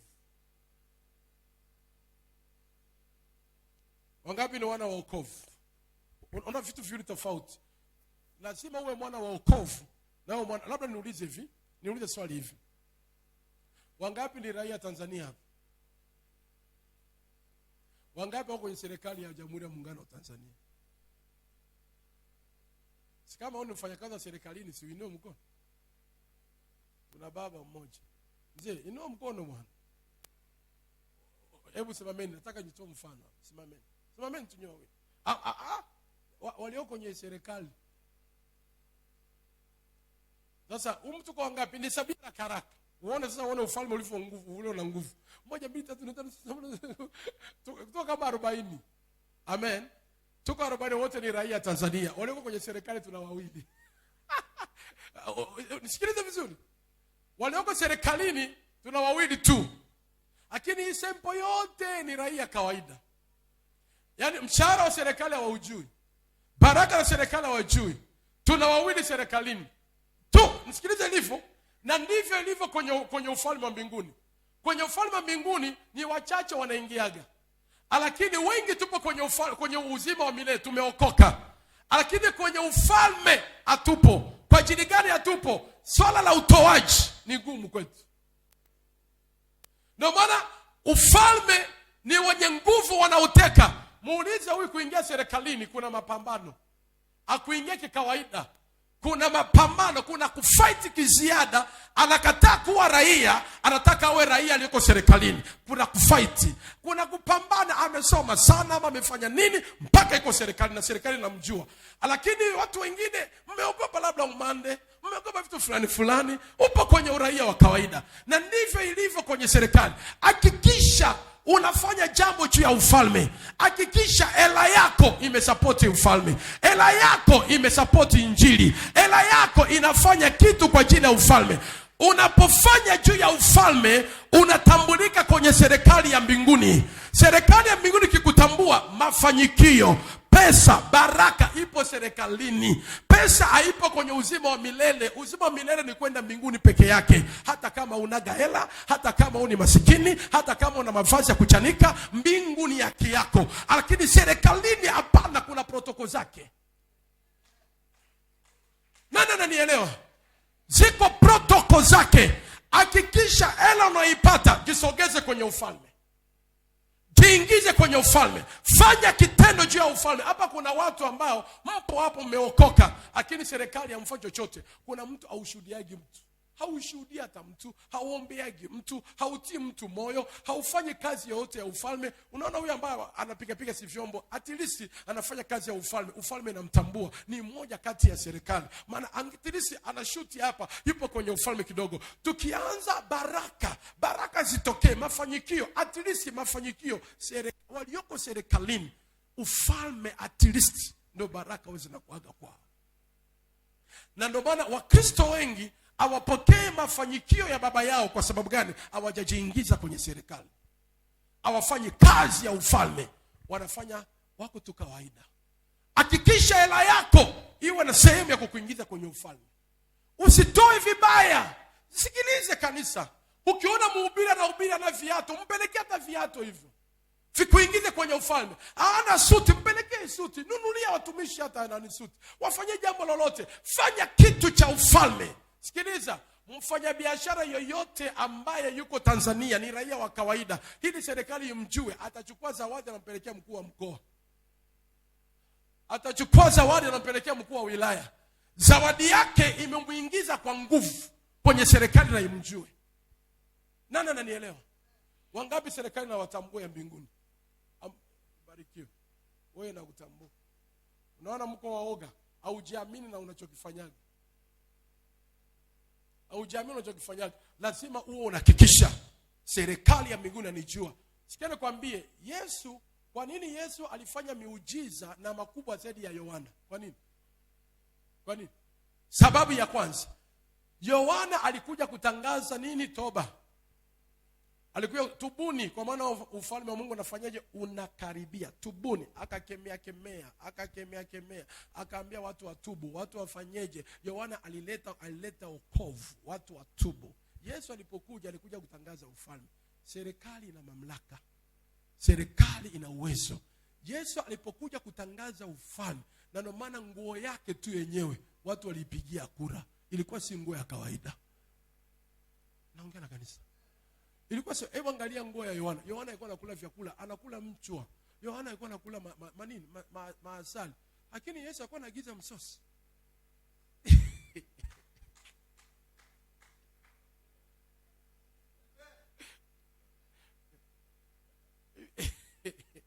Hivi kwa Yohana ulisikiaga mikate? Kwa Yohana unaonaga samaki? Yohana alikuwa anakula manzigi na maasali. Maana watu wa wokovu na wanakataa ususuke, wanakataa usinyoe, ndio wokovu. Lakini Yesu alipokuja kwenye ufalme, mpaka wanamwambia, bwana mkubwa, mbona watu wako hawafungi? Wanaambia, nenda bwana harusi afungaji. Mimi nakuja kutangaza ufalme. Chakula ni sehemu ya watu kujua ufalme umekamilika. Haleluya. Mavazi ni sehemu. Naambia bwana harusi akiwaondokea ndio watafunga, lakini bwana harusi yupo anatangaza ufalme, itakuwaje? Lazima wale. Lazima wale. Na alikuwa anaagiza chakula, fuateni chakula mle, na wanakula. Akipiga injili watu wana njaa, wanataka wale. Anasema hii ni ufalme, serikali na mamlaka. Ana multiply mikate, watu wanakula, watu wanafanyikiwa, watu wanaendelea. Sikiliza, nataka nikwambie, ingia kwenye serikali. Serikali ndio na mamlaka. Alipotaka kuingia Yerusalemu, akajua Yerusalemu kuna wambea, Yerusalemu kuna vitu watu wakubwa. Sintoingia na tembeaga kwa miguu, hapana, lazima niingie na gari. Ikatafutwa punda, akapanda punda, anaingia Yerusalemu. Huyu ajulikane, anatangaza ufalme. Hakuna yote iko serikalini, mbunge hawezi kutembea kwa miguu, kuna gari ataenda nayo. Mtu yeyote akiingia serikalini, kuna heshima serikali na kwa juu yake. Ndio maana Yesu alienda na punda, na wanashangilia na wanatandika matawi. Kwa sababu gani? Iko anaitangaza serikali. Naomba uingie serikalini bwana. Fanya kitu, uingie kwenye serikali ya mbinguni, usibaki kwa mlokole wa wokovu. Ingia serikalini. Serikalini ni kupambana. Usiogope kutoa juu ya serikali, usiogope kutoa juu ya ufalme. Chochote kifanyacho hakikisha kimekusogeza kwenye ufalme. Sema amen kama unanielewa. Sasa hii roho shetani anaizuia. Hataki, maana anajua. Shetani anajua akukandamize kwenye wokovu, ubaki raia wa kawaida, usipate baraka yoyote. Lakini nani kibaka atamvamia mtu kwa serikalini vibaya? Anajua mwanajeshi ana silaha, anajua polisi ana silaha, anajua aendaje vibaya. Shetani anajua huyu akibaki kwenye wokovu kawaida, ajui siri ya ufalme. Kama baba yake ana madhahabu, baba yake ana almasi, baba yake ana majumba, ajui. Kwa sababu ajui, nitamkandamiza. Lakini ukijua baba yako ni tajiri, alifanyika masikini kwa ajili yako, ukianza kujua hivyo, utakataa umasikini, utakataa kuishi vibaya, utakataa kuishi bila kufanyikiwa. Utaanza kutamani mafanikio, utatamani mavazi mazuri, utatamani viatu vizuri, utatamani safari za mataifa, utatamani kununua gari, utatamani kujenga nyumba nzuri, kwa maana umeingia kwenye serikali ya ufalme. Ananielewa? Aseme naingia leo. shaka manderebo shakaba. Kutokutoa anajua kutoaji wako na kupa credit kwenye serikali. Sikia nikwambie, mtu akiingia serikalini ana ujasiri mwingine. Na ndio maana watu tunasemaga tuna mafisadi. Fisadi kwa ajili gani? Si ameingia mahali penye hazina, anaona kila kitu kinamzunguka. Haleluya. Ukiwa kwenye serikali ya mbinguni, utakuwa nasikia moyoni mwako au tamani kuishi maisha ya kawaida. Kuna mavazi utayaona unasema yeye yanifai, nataka niende viwango vingine. Kuna viatu utasema hivyo vinifai, viwango vingine. Itafika wakati, ndio maana mkiona wachungaji wanavaa cheni ya dhahabu mnawaita wauni, kwa sababu huko serikalini. Ukiona mtu amevaa wanajiremba sana, hapana. Kwani dhahabu avae nani? Toa kwenye ufalme. Ndio kile mwenzio, mwambie unatoaga wapi? Ndio maana unabaki tu na wokovu wako, au ingie kwenye serikali. Hakikisha fanya kitu juu ya ufalme. Fanya kitu. Hapa tuna namba ya injili, tunahubiri redioni. Ushakachangia shilingi ngapi juu ya redio? Hapa angalia, tumeweka msingi. Tofari shilingi tofari ni 1000. Tofari ni shilingi ngapi madori? Tofari ni 1000. Tofari 10. Hebu imagine 1 2 3 4 5 6 7 8 9 10. 1 2 3 4 5 10. 1 2 3 4 10. Tuko wengi zaidi ya 50. Tuko wengi. Sasa kwa mwezi mtu mmoja 10,000, tukifika na kitano tuna tofari ngapi? 500. Huu ukuta umeenda. Lakini kwa sababu jambo la kutosha sana najua, ukitoa Mungu anajua amejenga serikali yangu. Ameingia kwenye serikali, atakubana. Atakubana. Sikia nikwambia, unaweza kaidi 10,000 lakini usiilete. Lakini hiyo 10,000 kwa mwezi ulishanunua mapipi, ushaganunua majojo, ushanunua manini, ishagaisha. Lakini 10,000 unaleta kwenye kujenga hapa hamna. Nini? Hataki uingie kwenye serikali. Ufalme sio rahisi. Nani ananielewa? Vunja hiyo roho. Sema nakataa hiyo roho. Sema navunja hiyo roho. Navunja hiyo roho ya kunifanya nisitoe. Ewe shetani, niachie nitoe kwa jina la Yesu. Angalia hapa kanisani tunafagiaga.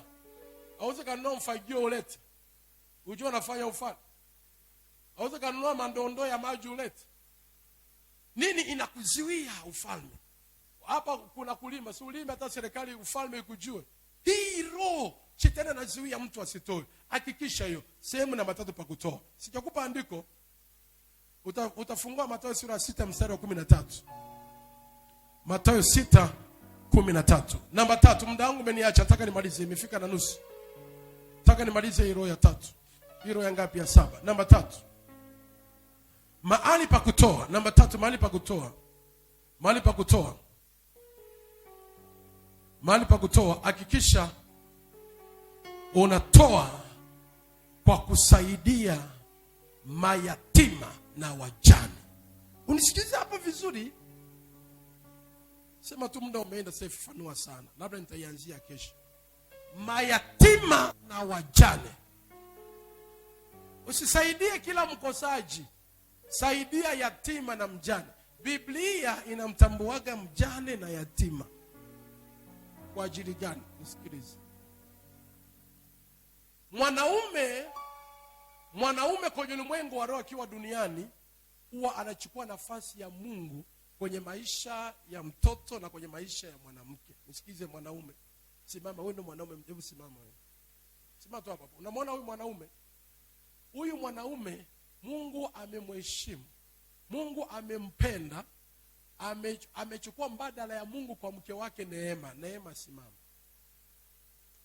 Watoto wako wangekuwa leo ungebarikiwa. Amechukua nafasi ya Mungu pia kwa mtoto wake Daniel. Unanielewa? Sasa wewe hapa unapambana kwa niaba ya mke wako. Unapambana kwa niaba ya watoto wako. Mungu anakuwezesha wewe.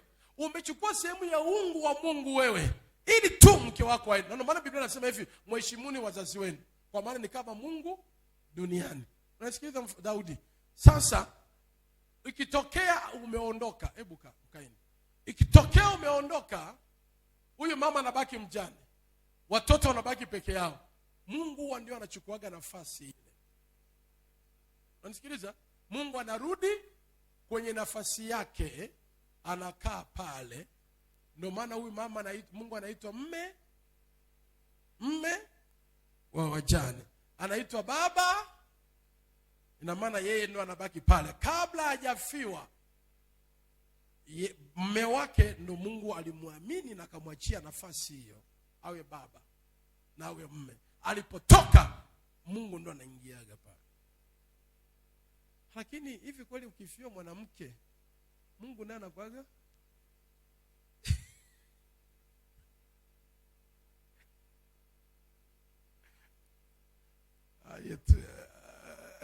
Haleluya. Sema amen. Mungu anachukua nafasi. Kwa hiyo Mungu anaheshimu mjane kweli kweli, na Mungu anaheshimu yatima. Sasa uwe na maisha, ukitaka kusaidia watu hela yako, angalia yatima msaidie.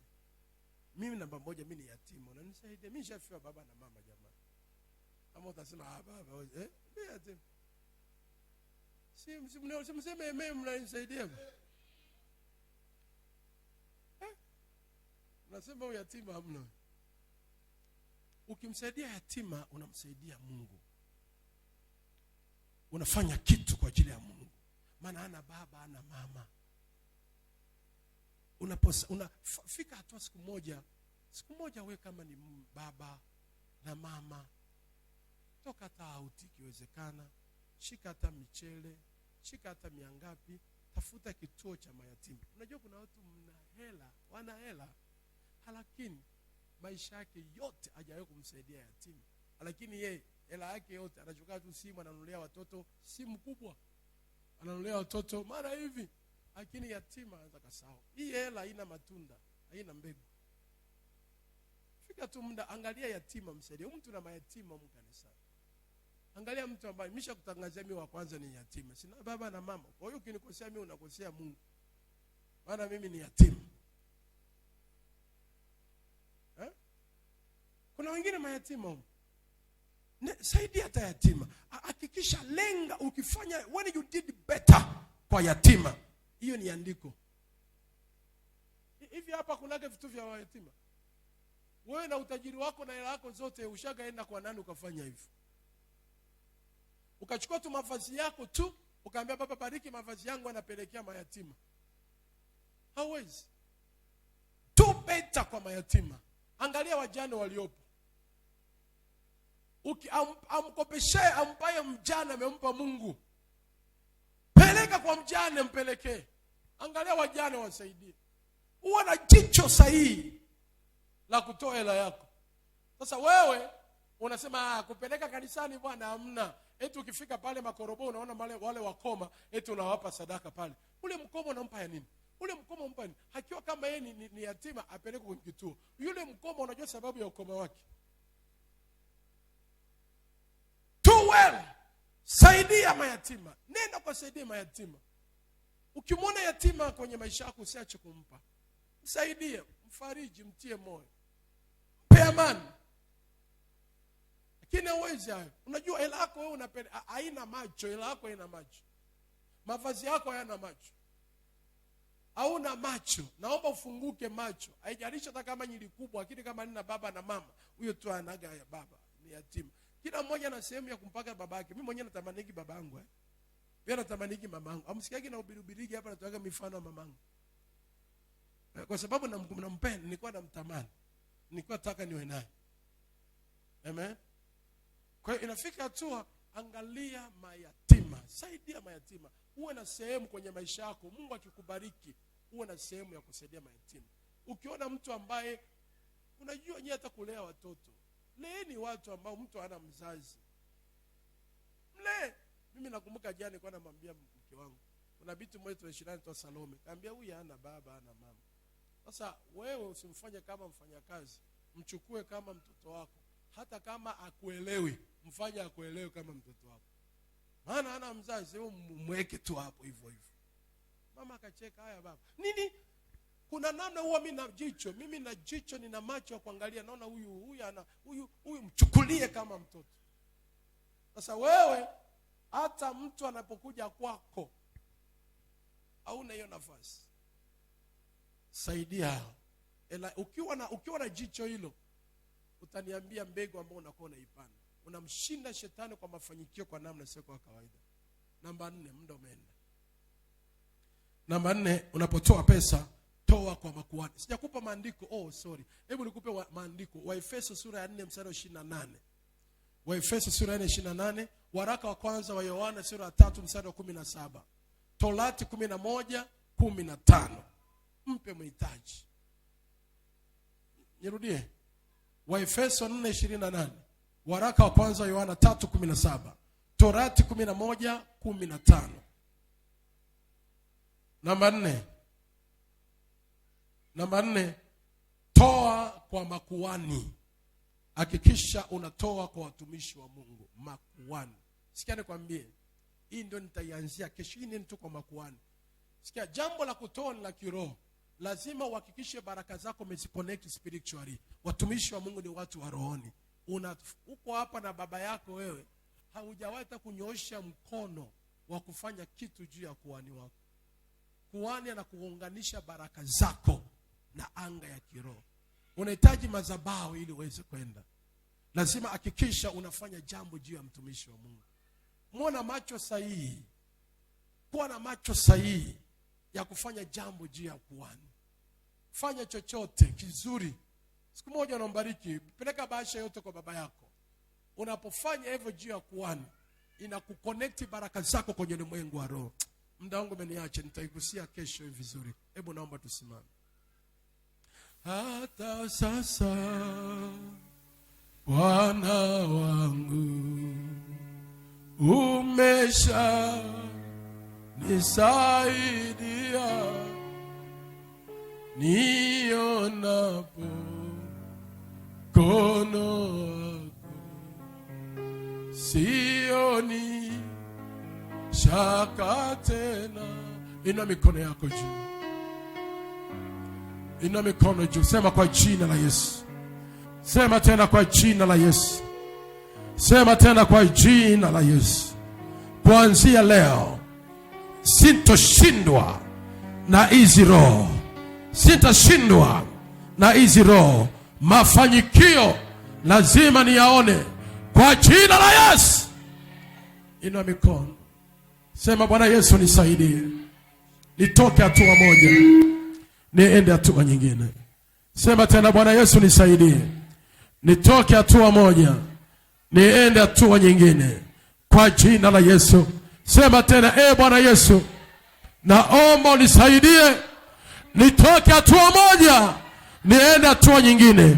Mafundisho haya yasiniache hivi hivi. Sema, mafundisho haya yasiniache hivi hivi. Yanipigishe hatua, yanipe uwezo wa kwenda. Bwana Yesu nisaidie leo. Inua mikono tu. Sema, ewe shetani, nimekutambua wewe na ila yako, wewe na kazi yako. Kuanzia leo, kupitia mafundisho haya, nitakushinda. Nitakushinda kwa jina la Yesu. Roho ya Farao, toka kwangu, yayuka.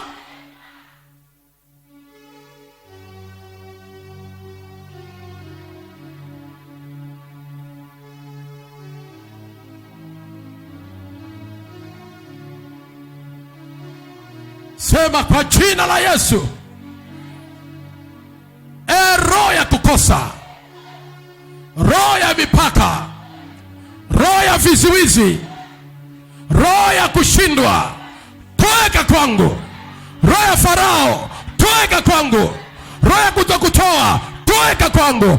Toka, yayuka, toka kwa jina la Yesu. Sema, kuanzia leo natangaza kufanyikiwa. Sitaziwiliwa na roho za aina yoyote katika jina la Yesu. Roho za kukosea, roho za mipaka, roho za vizuizi, roho za kichawi hazitonizuia, na ziyayusha leo. Roho za Farao, toka, yayuka, toka. Roho za kutokutoa, toka. Thank you Jesus. Thank you Jesus. Shika sadaka yako, kila mmoja kwenye mikono yake. Shika sadaka yako.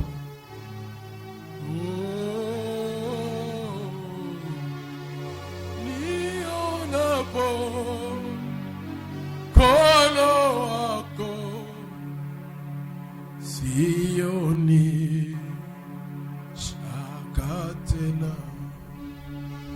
Ukiwa na fungu la 10 omba bahasha. Ukiwa na sadaka ya kinabii utaileta kwenye mikono yangu. Ukiwa na sadaka yako ya kuhani, sadaka ya nabii,